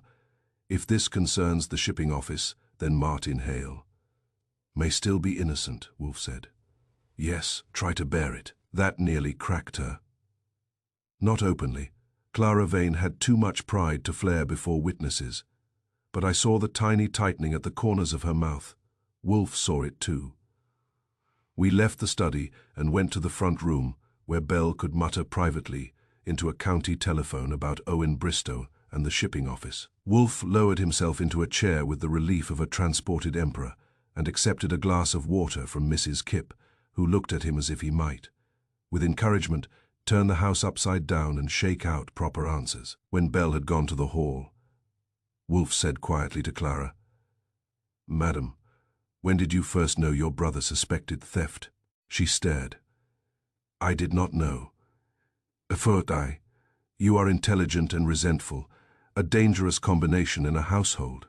I resent your tone." "I am not selling tone, answer." She looked toward the hall to make sure Belle was out of earshot. I knew only that Ezra was worried. I did not know why. Yet you tried to open the drawer 10 days ago. Her fingers stopped moving. Mrs. Kipp talks too much. She hears enough to economize on invention. Why did you try? Clara's chin rose. Because my brother had become impossible. Because he shut me out. Because if trouble threatened this house, I meant to know it. That rang partly true, which is often the most useful kind. Wolfe nodded once. And did you open it? Number. You are lying. It came so softly that it hit harder. Clara's eyes widened. I beg your pardon. You opened it. Wolfe said, not by force, patiently. Then the lock was replaced. Did you read the ledger? For one stretched second, I thought she might deny it again. Then something in her face shifted. Not surrender, not yet, but calculation forced to move its pieces. I saw some figures, she said. Nothing more. A great deal more, enough to know your brother had discovered theft. She did not answer. Wolfe rose. Good, Archie, we are done here. Outside, while the hired car turned in the lane, I looked at him. You pushed hard. Not hard enough. He settled himself with a grunt. But we gained 2 facts. She opened that drawer, and she is frightened by the ledger. Because she stole, number because she knows who did, or because she fears what the discovery may expose besides theft. The car started toward the station road. Rain had begun again, thin and persistent. Riddle Street blurred behind us, all its curtains and opinions turning watery. I said, if Ezra uncovered embezzlement, then the murder was prepared. Yes, not passion, number cultivated. Exactly, Wolfe closed his eyes, like a poisonous plant. That was his signal for silence. But I wrote one line in my notebook anyway before the road got too rough. The ledger had no lock of its own. It did not need one. Men were killing to keep it unread. Chapter 6. Fay, the staged borrowing back in the brownstone. With dinner behind him and beer before him, Wolfe became interested in the key. That sentence may sound modest, but in Nero Wolfe's office an interest in one small object can amount to a death warrant for somebody's lies. He had the notes spread before him, not untidily, because nothing on his desk is ever untidy, except by my standards, which are humane and elastic. I sat opposite, reading aloud the parts that mattered. Martin Hale sent for the ledger parcel, Clara Vane lending the spare key, Mrs. Kipp hearing the instruction, neighbors seeing Martin arrive, Belle embracing the obvious, and Clara hurrying to mention the borrowed key before anyone had even finished being shocked by a corpse. Wolfe's eyes were closed, but not in sleep. Again, he said. Which part? The beginning, not the murder. The borrowing. So I gave it to him once more. Clara had asked Martin Hale to fetch a wrapped ledger from Hibbard's store because Ezra wanted it. Martin brought it in daylight. Clara met him, gave him the spare key, and told him to place the parcel on Ezra's desk. Mrs. Kipp heard it. At least one neighbor saw Martin enter the house. Clara later told the police about the borrowed key at once, before they had asked the right questions, or, apparently, any questions at all. Wolfe opened his eyes. It is too public. That had occurred to me. Number, it has not occurred to you enough. He tapped one finger on the arm of the chair. A key borrowed privately gives access. A key borrowed publicly gives memory. I said nothing. He went on. Miss Vane did not merely lend the key. She arranged a performance. Mr. Hale was sent on an errand where people could later remember him. He arrived in daylight. The parcel was wrapped, visible, ordinary. Mrs. Kipp heard the instruction. The key passed from Clara's hand to Martin's hand, where the fact could be repeated later with pious certainty. A staged borrowing. Yes. Wolfe's lip curled. Almost theatrical. I leaned back. Then the key was never important as access. Exactly, it was important as narrative. He picked up the pencil, not to write, but to point. If Martin needed to enter the study secretly, Why choose the hour when half the household and perhaps half the street could place him there? Why not after dark? Why not by the yard? Why not avoid the very publicity which now condemns him? Because he didn't need access, I said. Clara needed witnesses. Wolfe grunted approval. At last the borrowing was not chance. It was planted. Memory, once planted, can be harvested later as evidence. I got up, crossed to the globe, and back again. Then Clara sent him for the parcel herself. Of course, not Ezra. Probably not. Or if Ezra had once mentioned it, she chose the time of delivery. That makes Martin a walking exhibit. A very suitable one. Poor, nervous, resentful, and available. I thought of Martin Hale's face, the kind that looked apologetic even when it had done nothing. The boy, everyone could blame. Yes. Wolfe reached for his beer and took a measured swallow. Archie traced the sequence. Clara wants Martin linked unmistakably to the study. She causes him to fetch a document. She lends him the key in plain sight. She ensures at least one servant knows it. Later, upon discovery of the body, she announces the fact before anyone can fail to hear it. She is not reporting evidence, I said. She is caching it. Precisely. I stopped pacing. Then the key trail was built in advance. Yes. And Martin's borrowing was never for entry at all. Wolfe nodded. Not for access, for blame. The office was quiet a moment. From the kitchen came the faint clink of Fritz, arranging some future perfection. Outside, New York moved in its usual noisy indifference. Inside, the thing had turned one notch more exact. He said, if Clara staged the borrowing, she expected a murder before supper. Number more likely, she expected the possibility of one, or had agreed to circumstances in which it might occur. She is too controlled for improvisation. That's a narrow distinction. In homicide, Wolfe said dryly, narrow distinctions are the width of the road. He closed his eyes again. But the matter was not closed. I knew the signs.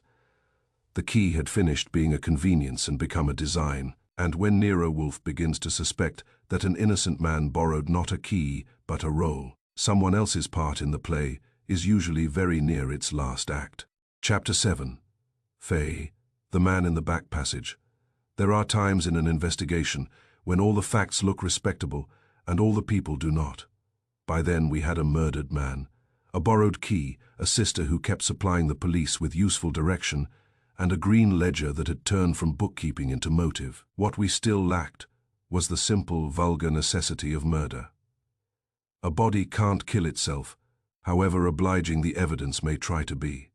Wolfe was in the office the next morning, with one eye on me and the other, figuratively, on the men connected with Ezra Vane's shipping office. Inspector Bell, reluctantly prodded, had sent over names the night before: Gavin Reed, senior bookkeeper, Owen Bristow, shipping clerk, and a junior assistant named Felton, who seemed too young to embezzle without first asking permission. Wolfe had read the list, grunted at it, and circled Reed's name with a pencil. Why him? I had asked. Because, Wolfe said, the trusted subordinate is always worth inspection. Trust is economical. It saves thought. So I went back to Riddle Street again, beginning to feel like a commuter to homicide. Rain had cleared, leaving the town washed and ugly. At the Vane house I did not ask for Clara. I asked for Mrs. Kipp and learned from her, with only moderate sulking, that the charwoman came on Thursdays to scrub the back hall and pantry. Her name was Mrs. Pritchard, and I found her at a little house 3 doors down a lane behind the church, beating a rug in a yard that looked as if it had surrendered to soap years ago. She was small, wiry, and inclined to suspicion as a first principle. When I gave my name, she made a face. More questions? Yes, I already told the police. That's all right. They may have missed the good part. That interested her enough to put the rug beater down. They miss plenty, I depend on it. I got her started with time, place, weather, and routine. On the night, Ezra Vane died.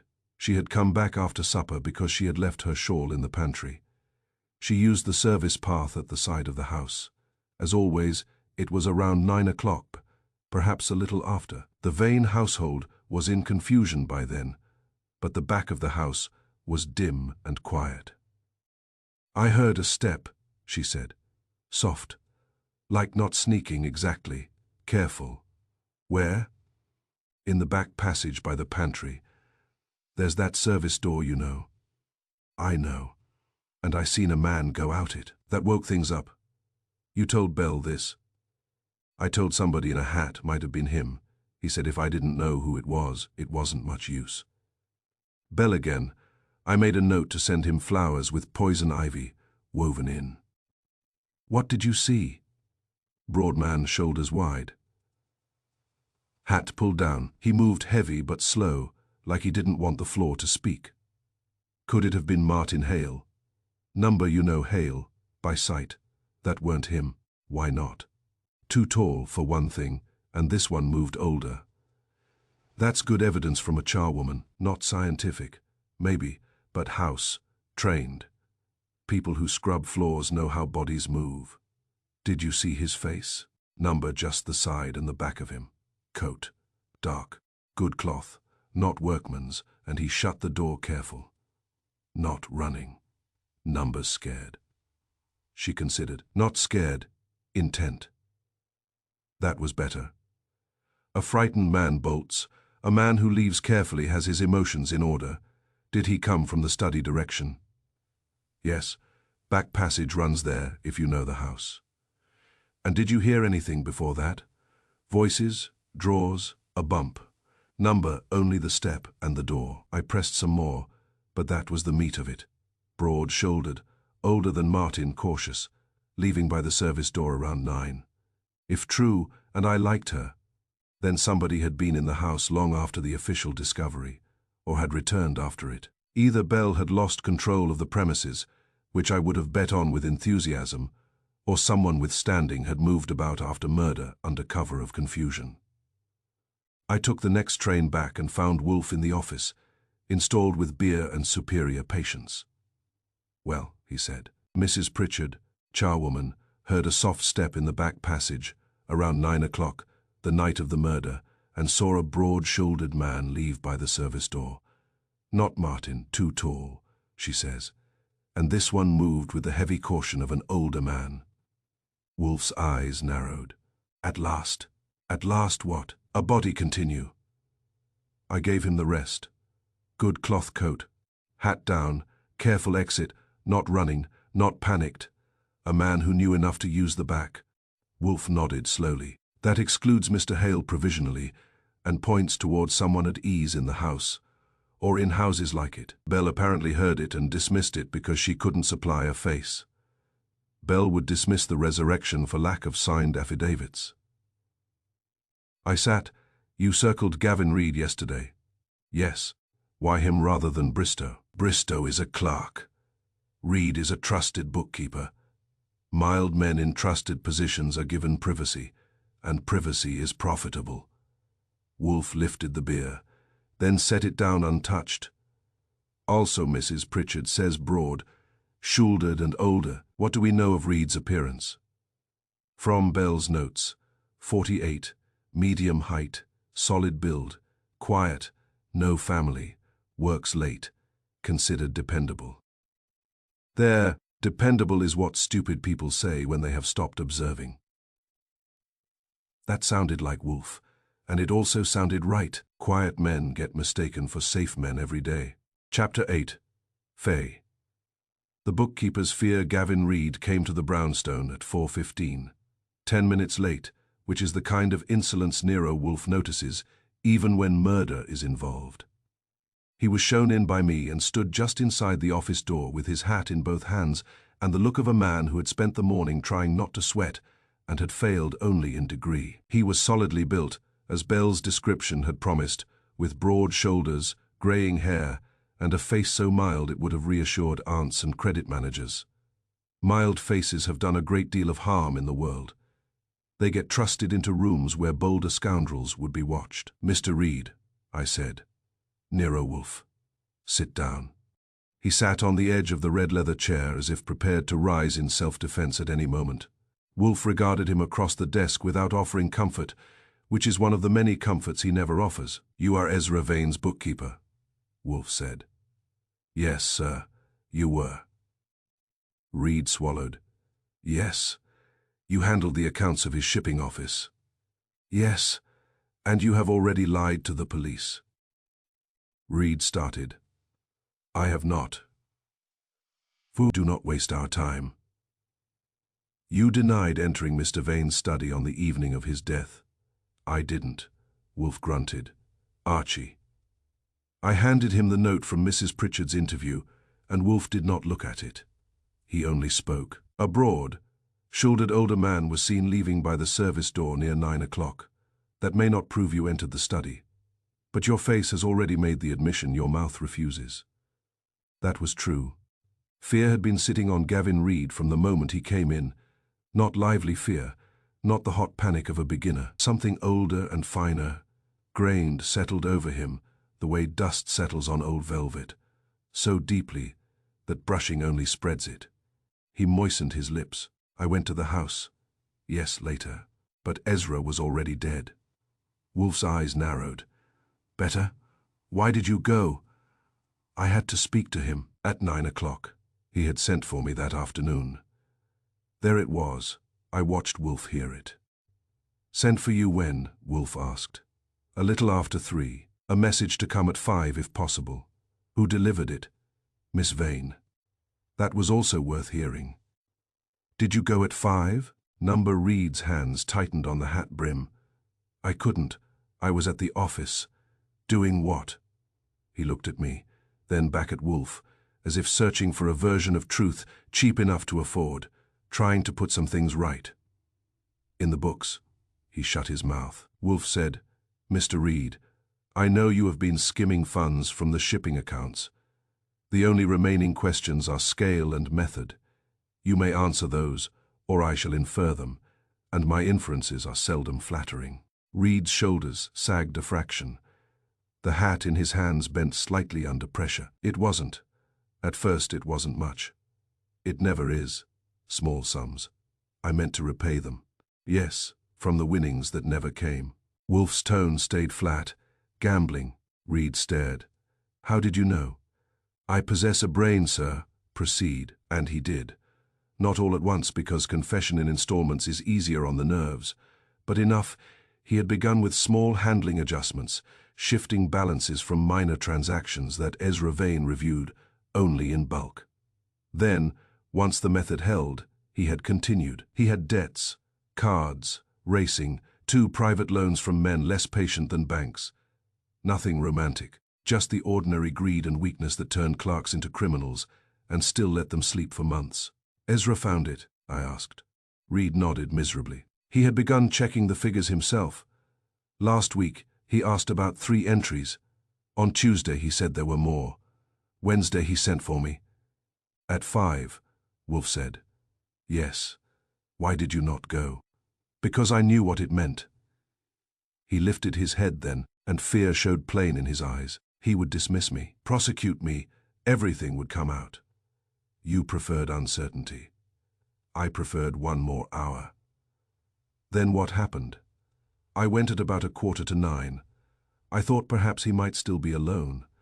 I thought I could speak to him, beg him, offer terms, anything. His voice roughened. But when I got there, the house was already upset. Someone said he was dead. I used the side way, intending to leave without being seen. I got as far as the back passage and then heard voices from the hall. I looked into the study. Why? I asked. He blinked at me. Because it was open. That stopped me. Open. Yes. The hall door was open then. There was a lamp on. I saw the desk. He swallowed. And I saw the green ledger on it. Wolfe's eyes sharpened. Did you enter? Yes. For how long? A few seconds. To do what?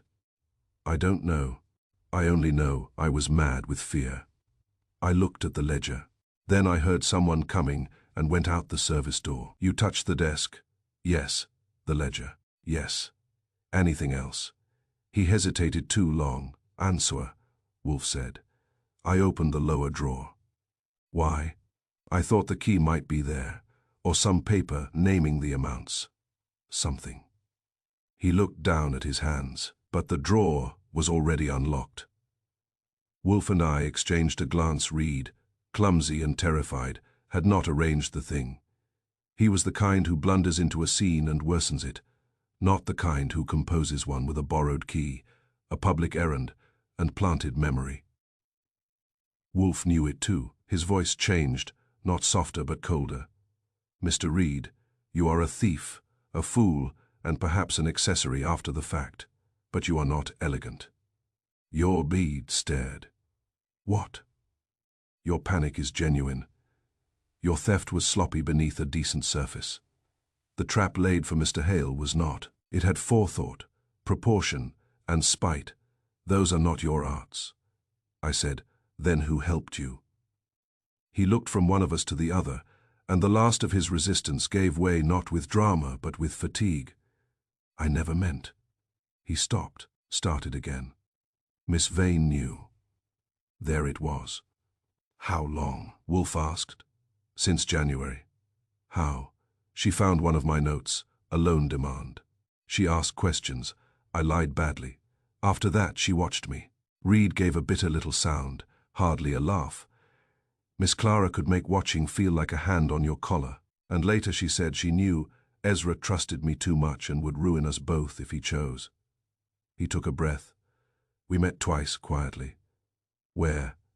"In the churchyard once in the lane behind the grain office. Discussing theft." "Not at first." "At first it was only fear, my debts, her brother. The way he controlled every penny in that house. Every plan, every movement." Reed's face, mild as it was, showed something now that had probably lived there for years. Resentment too timid to stand upright until given company. He treated her like an unpaid servant who should be grateful. "And you?" "He treated me like a ledger with shoes." Wolfe nodded. "A correct employer, perhaps, but not a loved one." Continue. Reed licked his lips. "When he discovered the skimming, I told her. I had to tell someone." She said, if Ezra exposed me, he would also expose matters that would keep her tied to him forever. "What matters?" Reed looked miserable. "Debt, her own, I think. Small loans, household shortages covered in ways Ezra didn't know. Nothing like mine, but enough for shame." "So you were bound by money and she by dependence," Wolfe said. "And each of you found the other convenient," Reed whispered. "Yes." "Did she propose killing him?" "No." The denial burst out fast and honest enough to make me believe at least that much. Number, never in words, but she said once that if Ezra were out of the way, everything would be simpler. "Many murders begin in grammar," Wolfe murmured. "Who planned the key business?" We'd shut his eyes. She did. I had expected it, and still felt the little click of satisfaction. "She said Martin Hale was perfect," Reed went on, voice low and ashamed. "Always about the house on errands, always anxious, always owing someone something. She arranged for him to fetch the parcel. She said if the key passed through his hands in daylight, people would remember. She said memory was stronger than proof, because people preferred it." That sounded exactly like Clara's kind of intelligence. Domestic, cold and practical. Not brilliant, but sharp enough to use what was lying nearest. "Did you kill Ezra?" I asked. Reed's head jerked up. "Number did Clara?" "I don't know." He looked sick. "I swear I don't. I came later. I had avoided the 5 o'clock meeting because I was afraid. When I heard he was dead, I thought." He broke off. "You thought the world had solved your problem," Wolfe said. Reed's silence was answer. "And then I went in to see whether the ledger was out, whether my name was marked, whether anything could still be saved." "And was it?" Number Wolfe leaned back. "Mr. Reed, one of the charms of vice is that it recruits collaborators. You had motive for money. Miss Vane had motive for freedom. Between you, murder could be made to seem almost orderly." He opened his eyes wider. "But order is fragile. It leaves edges." Reed looked at him blankly. Wolfe went on. "You are not the architect. You are one of the materials. Miss Vane gave Martin Hale the role, but someone still had to strike Ezra Vane.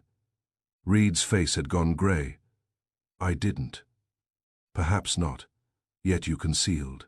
You entered later. You touched the drawer. You tampered by your very presence. You may be hanged morally, if not legally. Reed's hands had stopped moving. That was the worst point in him. Not agitation, but the moment fear settled into acceptance. What will happen? Wolfe snorted. To the guilty, I hope inconvenience. He dismissed Reed then, not kindly and not with cruelty, merely as one dismisses a poor instrument after hearing the tune it can and cannot play. I took him to the door. In the hall he paused once. I never thought it would go so far, he muttered. That, I told him, is what almost everyone says after helping murder reach its destination. When I came back to the office, Wolfe was staring at the globe without seeing it. Well, I said. Well, he repeated. Reed is a thief under pressure, frightened and clumsy. Clara is harder. She supplied the elegance, public borrowing of the key, instant mention to the police. Martin selected as scapegoat. But Reed says she never proposed murder in words. People rarely do, Archie. Civilized conspiracy is conducted in implication. I sat. Then one had motive for money and one for freedom. Yes. And together they made murder look tidy. For a time. Wolfe's lips tightened. But not tidy enough. There remains the hand that struck the blow. And there remains one more error. Find me that, and we finish. I looked at my notes. Reed summoned at 5, Reed absent. Clara arranging Martin's errand, Ezra dead before supper, Reed creeping back at 9 like a rat to a granary, and finding the drawer already open. The scheme was nearly complete now, almost neat enough to please Inspector Bell, which meant by Wolfe's standards that one final imperfection was waiting somewhere close at hand, eager to ruin everybody who had depended on order. Chapter 9. Fay Wolfe opens the door. There is a difference between exposing a lie in Nero Wolfe's office and exposing it in the house where it was born. In the office, truth has Wolfe's chair behind it, my desk beside it, and Fritz somewhere beyond the door making civilization possible with butter and heat. In a provincial drawing room, truth stands on stranger legs. It sounds colder there. It also has farther to fall. Wolfe decided on the Vane drawing room. By 4:30 we had them assembled. Clara Vane in black and self, Cum Inspector Bell with the expression of a man prepared to dislike whatever he had not invented. Gavin Reed pale and broad, shouldered and trying to make mildness do one last job for him. Mrs. Kipp alert as a terrier at a rat hole. Lewis Dorr the lawyer, sleek and careful, Dr. Vollard, who had come because doctors enjoy being present when certainty changes owners, and Martin Hale, looking as if he had been invited to witness his own hanging and was not sure about the dress code. Wolfe sat in the largest chair because it was the largest chair, and because any other arrangement would have been false to nature. I had placed him where the firelight hit one side of his face and left the other in shadow, not for drama. Though I am not above drama, but because the room was badly lit and I wanted everyone able to see when he looked at them. The rain outside had begun again, tapping the windows with small provincial insistence. Wolfe glanced around once. Good, we may proceed, Bell said. If this is another of your performances, Wolfe, I warn you. Wolfe lifted one finger. Bell stopped. It is one of the more agreeable spectacles I know. Inspector, Wolfe said, you do not warn me. You listen. If that proves difficult, practice silence by counting to 100 and beginning again. Bell reddened, but held Martin Hale. Poor boy, looked at me as if to ask whether this was normal. Wolfe folded his hands over the curve of his stomach. Ezra Vane was killed in his study. The room appeared locked against intrusion. The window was bolted. A spare key had been publicly borrowed by Mr. Martin Hale that afternoon, and Miss Clara Vane, with admirable promptness, made certain the police knew it. His eyes moved to Clara. Too admirable. Clara's chin lifted. I told the truth. Yes, Wolfe said, part of it. A favorite economy among liars. Bell broke in. Miss Vane lent the key. Hale admits it. He quarreled with the dead man and... Be still, Wolfe said. The key is not the method. It is the story. That stopped even Bell because it was phrased too neatly to interrupt without feeling stupid. Wolfe went on. Miss Vane staged the borrowing days in advance. She arranged for Mr. Hale to fetch the parcel. The errand was public, harmless, visible. She handed him the spare key in daylight. Mrs. Kipp heard the instruction. At least one neighbor saw him come and go. Later, once Ezra Vane was found dead in a locked room, suspicion ran naturally to the man publicly linked to the key, not by accident, by design. Martin Hale made a strangled noise. Clara said sharply, "That is absurd." "Is it?" Wolfe turned his head slightly. "Why, then, did you mention the borrowed key to the police before they had even finished examining your brother's body?" "Because it was relevant." "Indeed, relevant enough to be prepared. You had not yet been asked about visitors' keys or the afternoon. Yet you supplied the fact at once. That is not grief, madam. That is management." Color came into her face. "I was trying to help," Wolfe snorted. Mrs. Kipp made a small sound in her throat that might have been satisfaction wearing an apron. Bell glared at her, and then back at Wolfe. Wolfe ignored them all. "Mr. Hale borrowed the key and returned it. That much is true, but the borrowing was not for access, it was for memory. A key borrowed in plain sight creates witnesses. Witnesses create recollection. Recollection, once planted, can later be harvested as evidence." Louis Dorr shifted in his chair. Dr. Vollard removed his spectacles and put them back on, a nervous professional reflex. Reed stared at the carpet. Bell said, "Even if that's so, someone still had to enter the study." Wolfe's brows rose. At last. He turned to Clara again. "You provided one route everyone would think of. The key, but you kept back the second means of entry, the one that mattered." She looked blank with just a little too much effort. "I don't know what you mean." "The service door latch," Wolfe said. "That did it. Not much. A tiny change at the corners of her mouth, a tightening of the handkerchief in her fingers. But enough. If you watch people long enough, you learn that innocence rarely reacts to a fact. It has never considered by becoming more rigid. It usually becomes merely puzzled." Bell frowned. "What service door?" Mrs. Kipp answered, before anyone else could. "Back passage by the pantry, same one I told you about." Bell turned on her. "You said nothing about a latch." "I said plenty, you only heard the parts you liked." I nearly admired her. Wolfe said, "The service door at the side passage could be left unfastened from within. Not open, merely unlatched.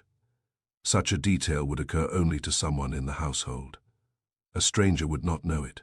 Mr. Hale did not know it, but Miss Vane did. Mrs. Kipp did. Anyone long in the house did." Bell's face was working now. "You're saying Reed came in that way?"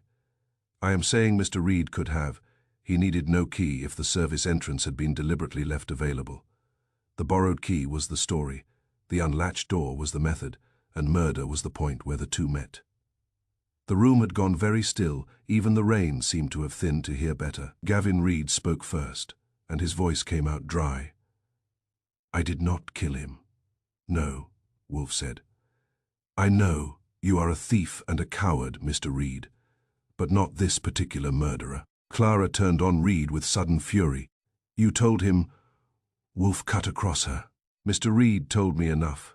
More importantly, he failed to tell me what a killer would have told. He was summoned by Ezra Vane for 5 o'clock because his thefts had been discovered. He was frightened and delayed.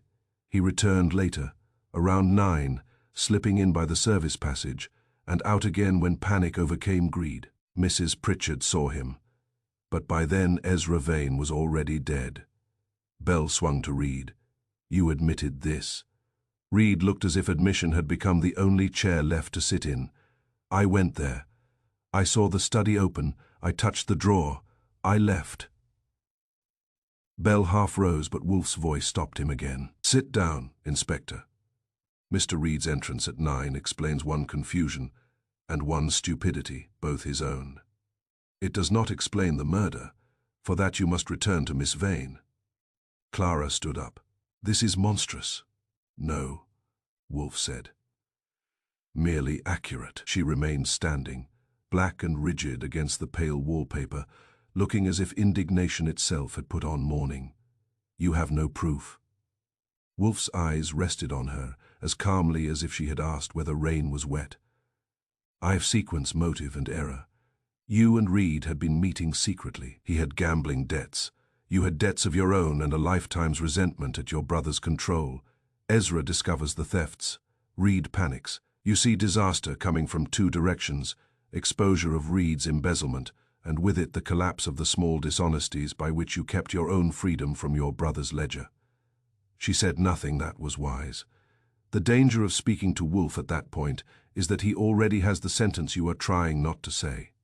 He continued. "You arranged Martin Hale's errand. You put the key in his hand where others would remember it. You made sure that when death came, the police would have a ready path to follow. Meanwhile, you kept available the true route, an unlatched service door. For the man you expected to come, Gavin Reed," Bell said. "Expected? Then Reed was meant to kill Vane?" Number Wolfe turned his head toward him impatiently. "Expected to come. Yes, expected to plead, perhaps to steal back evidence, perhaps to accept terms. Miss Vane did not need certainty about his courage. She needed only his fear." Wolfe looked back at Clara. "And she needed the house arranged so that when Ezra died, Mr. Hale would already be standing in the frame." Martin Hale made another sound, this time less strangled and more stunned. "Then, I was never." "You were chosen," Wolfe said. "That is different." Clara's voice came low now, controlled by force. "You cannot know what happened in that room." Wolfe nodded once. "On the contrary, I know enough." Ezra Vane entered the study in the late afternoon. The parcel was delivered. The stage was set. Reed failed to appear at 5. Ezra remained with the ledger and his discoveries. At some point before supper, someone within the house entered that study, carrying no need for a key because she lived there. Bell said sharply, "She says the room was locked when she found the body." "Yes," Wolfe said, "and later it was. But not continuously, and not by magic. Miss Vane had the spare key and knowledge of the service passage. She also had time, between 4:30, when Mr. Dora got no answer, and 6:30, when she announced the body, to do what was required: strike her brother, arrange the room, and restore the appearance of impossibility." Dora spoke for the first time. Smooth voice gone thin. "But the locked room was a provincial trick," Wolfe said contemptuously. "The hall door could be locked after the fact by the spare key. The service route remained the real channel until later secured. What fooled everyone was not the room but the narrative attached to it." Bell was staring at Clara now as if he had never seen her before and disliked the novelty. Why keep the service door unlatched if she killed him herself? Wolfe's lip moved. Because plans alter, she expected Reed. She prepared for Reed. But when Reed did not come and Ezra Vane remained alive with ruin in his ledger, she acted herself. The unlatched door remained as provision. Reed later used it, blundered in, touched the drawer, and fled. His fear complicated the scene without creating it. That was good. More than good. It drew the whole pattern tight enough to sing. Clara was still standing. The handkerchief in her hand had ceased to be cloth and become a white knot. "You are inventing." "No," Wolfe said. "I am opening the door you tried to hide." For the first time, the room felt not like a drawing room but like a dock before sentence. Reed looked sick, Martin looked young, Bell looked slow and furious. Mrs. Kipp looked vindicated down to the soles of her shoes. Wolfe's voice remained level. "You thought the borrowed key would carry the whole burden. It nearly did. A locked study, a publicly borrowed key, a poor young man with a quarrel and no alibi, sufficient, you believed, for the police and for Inspector Bell. Perhaps it would have been." Bell bristled. Wolfe did not spare him a glance. "But you forgot that stories and methods are not the same thing. The borrowed key was the story. The unlatched service door was the method, and the murder was only the point where the two met." The fire snapped softly. No one moved. "I knew then that he had them, if not yet by the throat, then by the sleeve. One more turn, One more fact, and Clara Vane's careful mourning would split along the seam she had basted into it herself. Chapter 10. Faye. The weight of brass. Clara Vane tried silence first. It was not a bad choice. Silence, if properly worn, can look like dignity for a minute or two, especially in a drawing room with drawn curtains, a fire behaving itself, and several witnesses uncertain whether they are present for justice or bad manners. Clara stood by the chair she had left, one hand gripping the white knot of her handkerchief, the other hanging stiff against the black folds of her dress. Her face had gone pale in a controlled way, as if even the blood in her veins required permission to retreat. Wolfe let the silence sit. He is better at that than anyone I know. Most men interrupt silence because they feel answerable for it. Wolfe treats it as a servant who has entered with the next course and need only be allowed to do his work. Inspector Bell broke first, which was no surprise. "Miss Vane," he said, not quite yet ready to arrest respectability in black silk. "Mr. Wolfe has made a serious accusation. You had better answer it." Clara turned her head and looked at him with chilled contempt. "I do not answer fantasies." "That," Wolfe said, "is silence with jewelry on it." Her eyes came back to him. "You have no proof that I killed my brother." "No," Wolfe said placidly, "only proof that you prepared Mr. Martin Hale to be blamed, concealed your knowledge of the service entry, lied about the drawer, lied about the ledger, and collaborated with a thief who had reason to fear exposure. The actual blow is almost a detail." Bell said, "Mr. Reed, you heard that. Speak up." Reed's broad shoulders had been drooping for 10 minutes, and now seemed to settle another inch, as if the last bolt in him had loosened. He had gone beyond fear into the poorer country that follows it, where a man sees not danger but conclusion. "I went there to ask for time," he said. No one moved. Even Bell let him continue. "At 5, Reed said, voice thick and low. "I was meant to go at 5. Ezra had sent word through Miss Vane that he wanted me in the study. I knew what for. He had found the pattern in the books." He swallowed. "I delayed, walked. Saturday in the office, pretending to look at invoices. Told myself perhaps he had not seen enough. Told myself lies until I ran out of them." Wolfe said nothing. This was no longer his turn. It was confessions. "So I went later," Reed said. "Not at 5, near 6. The service door was unlatched." Bell jerked. "You told Wolfe you went at 9. Reed nodded miserably. "I lied. At first to him, then to myself. It was before supper, not after. I heard no one in the passage. The house seemed still." His face had gone grey. "I entered the study. Ezra was alive.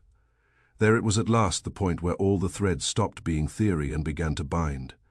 Clara did not move. She might have been carved. Reed kept speaking, because once a frightened man has gone past the first drop, there is usually relief in the fall. He had the green ledger on the desk. He did not shout. That would have been easier.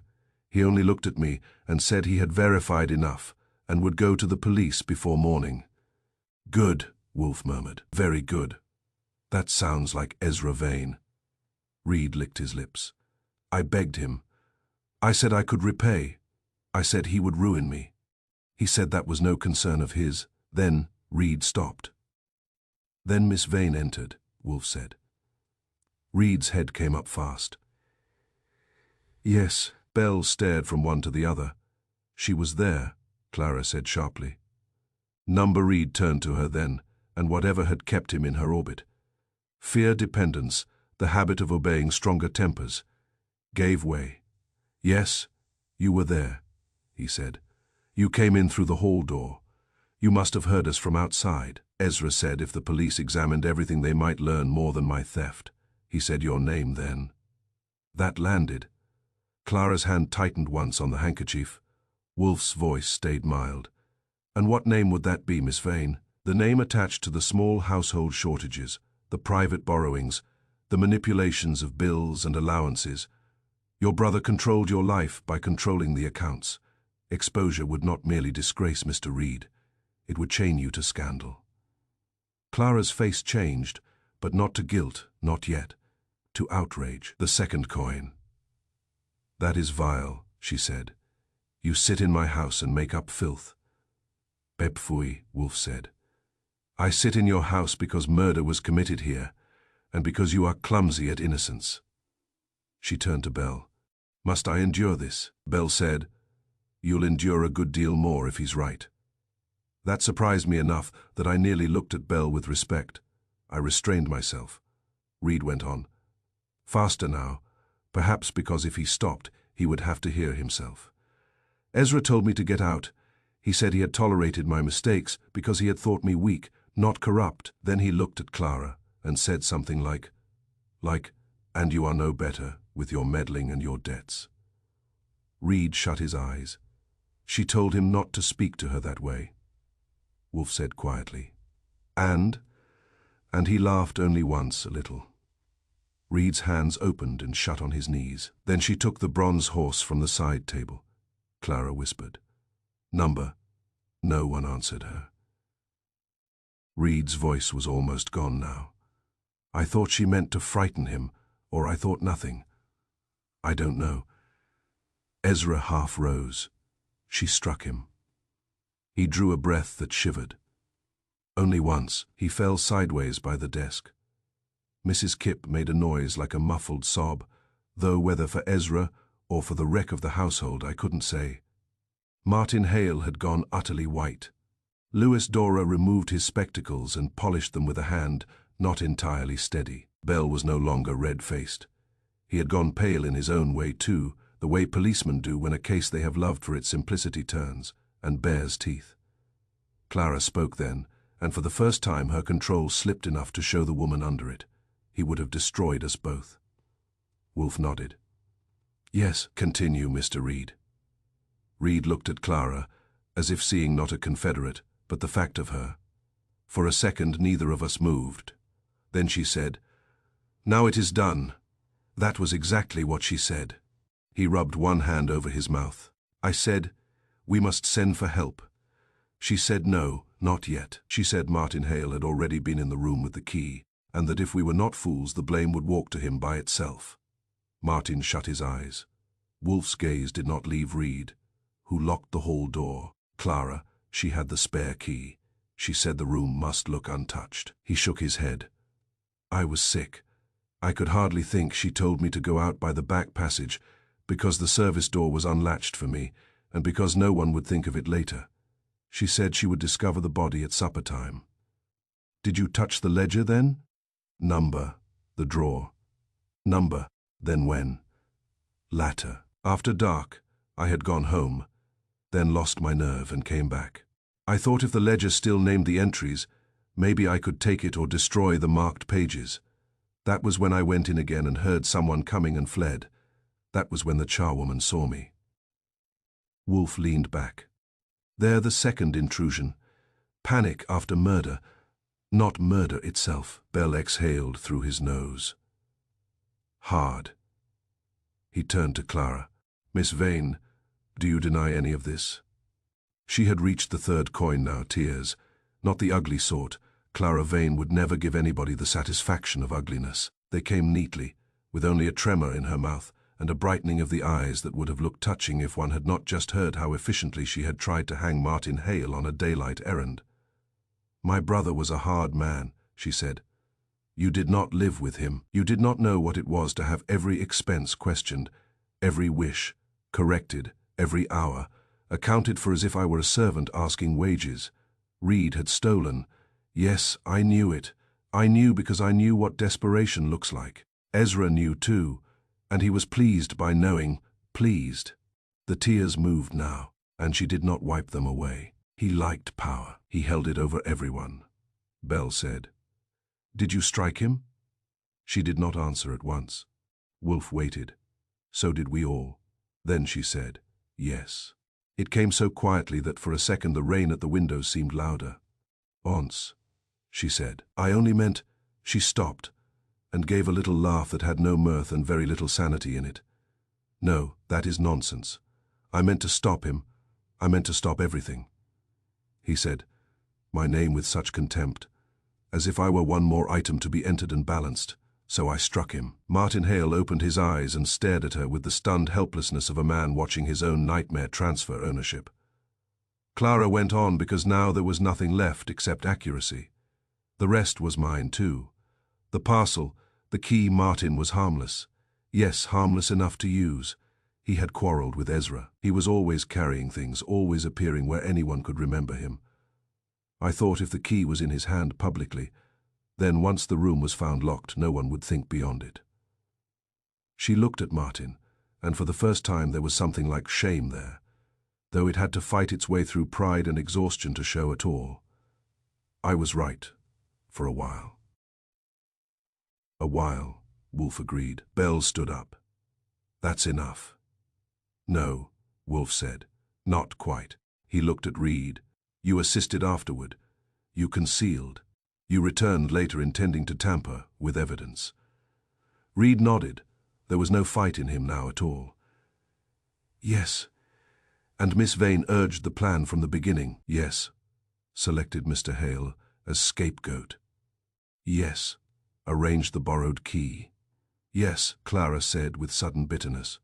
Why not have it all, Gavin? Give them every crumb. Reed flinched but did not answer her. Bell moved toward Clara. Miss Vane, I must ask you to come with me. She laughed again. Once, softly. At last the county wakes. Bell reddened, but this time he deserved it. And Reed, too. Reed rose without being told. Clara remained seated a moment longer, dabbing her eyes with the handkerchief that had begun the scene as a symbol of bereavement and ended it as a receipt. Then she stood, straightened the black skirt with both hands, and faced Wolfe. You are a cruel man, she said. No, Wolfe told her, only accurate.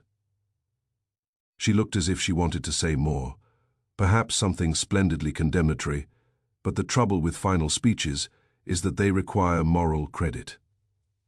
She had none left. Bell took her arm, not roughly, and Reed followed them out, as if he had been doing so for years. When the front door had closed and the house had settled into the peculiar emptiness that follows the removal of scandal, no one spoke for several seconds. Then Martin Hale drew a breath that sounded painful. So that's all, he said. I shook my head. Number, that's the part where you stop being the county's favorite murderer. Dr. Vollard coughed and muttered something about statements. Louis Dora was already calculating legal arrangements with the reflexes of his trade. Mrs. Kipp stood by the mantel with both hands clasped, looking neither surprised nor vindicated, only tired. Respectable households do not enjoy learning how much labor their appearance has required. Wolfe rose with effort and distaste. Since rising in strange drawing rooms is one of the indignities he endures, only when a case is ending. On the side table, Bell had left the spare brass key in the confusion. Wolfe picked it up between thumb and forefinger and turned it once, slowly in the light from the fire. It was an ordinary object, bright at the worn places, dull elsewhere, innocent as metal always is, Martin said. Mr. Wolfe. Wolfe cut him off with a small movement. You may thank Archie, he had to travel. That was generosity from him on a level usually reserved for extinct saints. Outside it was nearly dawn by the time the formalities ended, statements taken, signatures hunted down, Bell's authority restored by paperwork, and the town allowed to begin digesting what it had almost done to Martin Hale out of appetite for neatness. Riddle Street was paling under a washed. Out sky curtains moved, faces appeared and vanished. Respectability, having been caught with blood under its nails, was already searching for soap and explanations. Martin came out of the house with me, pale, stunned, and free in the unsteady way. A man is free when the noose has only recently missed his neck. I don't know what to say, he told me. Try saying nothing until you've had coffee. He nodded, because that was within his strength and gratitude was not. We walked a few yards in the wet morning air. The town looked embarrassed. Good. When the hired car arrived to take us to the station, Wolfe was already inside, installed with the weariness of a monarch returning from a campaign among inferior climates. I got in beside him. He still had the brass key in one hand. Well, I said. He glanced at it and then at me. Objects do not lie, Archie. Number they merely wait around to be lied about. Precisely. He turned the key once more in his fingers. Only the hands that pass them around are false. The car started. Behind us, Riddle Street adjusted its curtains and practiced surprise. Ahead of us lay New York, beer at the proper hour, orchids at the proper hour, and Fritz, who I hoped had taken the enormity of justice into account when planning breakfast. As for the brass key, Wolfe slipped it into my hand before he shut his eyes. "Return that to Bell," he said, "with my compliments, verbal compliments." Number, that would be excessive.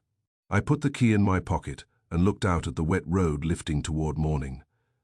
The case had begun with a borrowed object and a suspicion too neat for decency. It ended the way Nero Wolfe likes them to end, not with magic, not with guesswork, but with each small fact restored to its rightful owner until the truth had no place left to hide. And if Riddle Street learned anything from it, which I doubt, it might have been this: a borrowed key may open a door, but what ruins lives is the hand that decides whom the lock should accuse.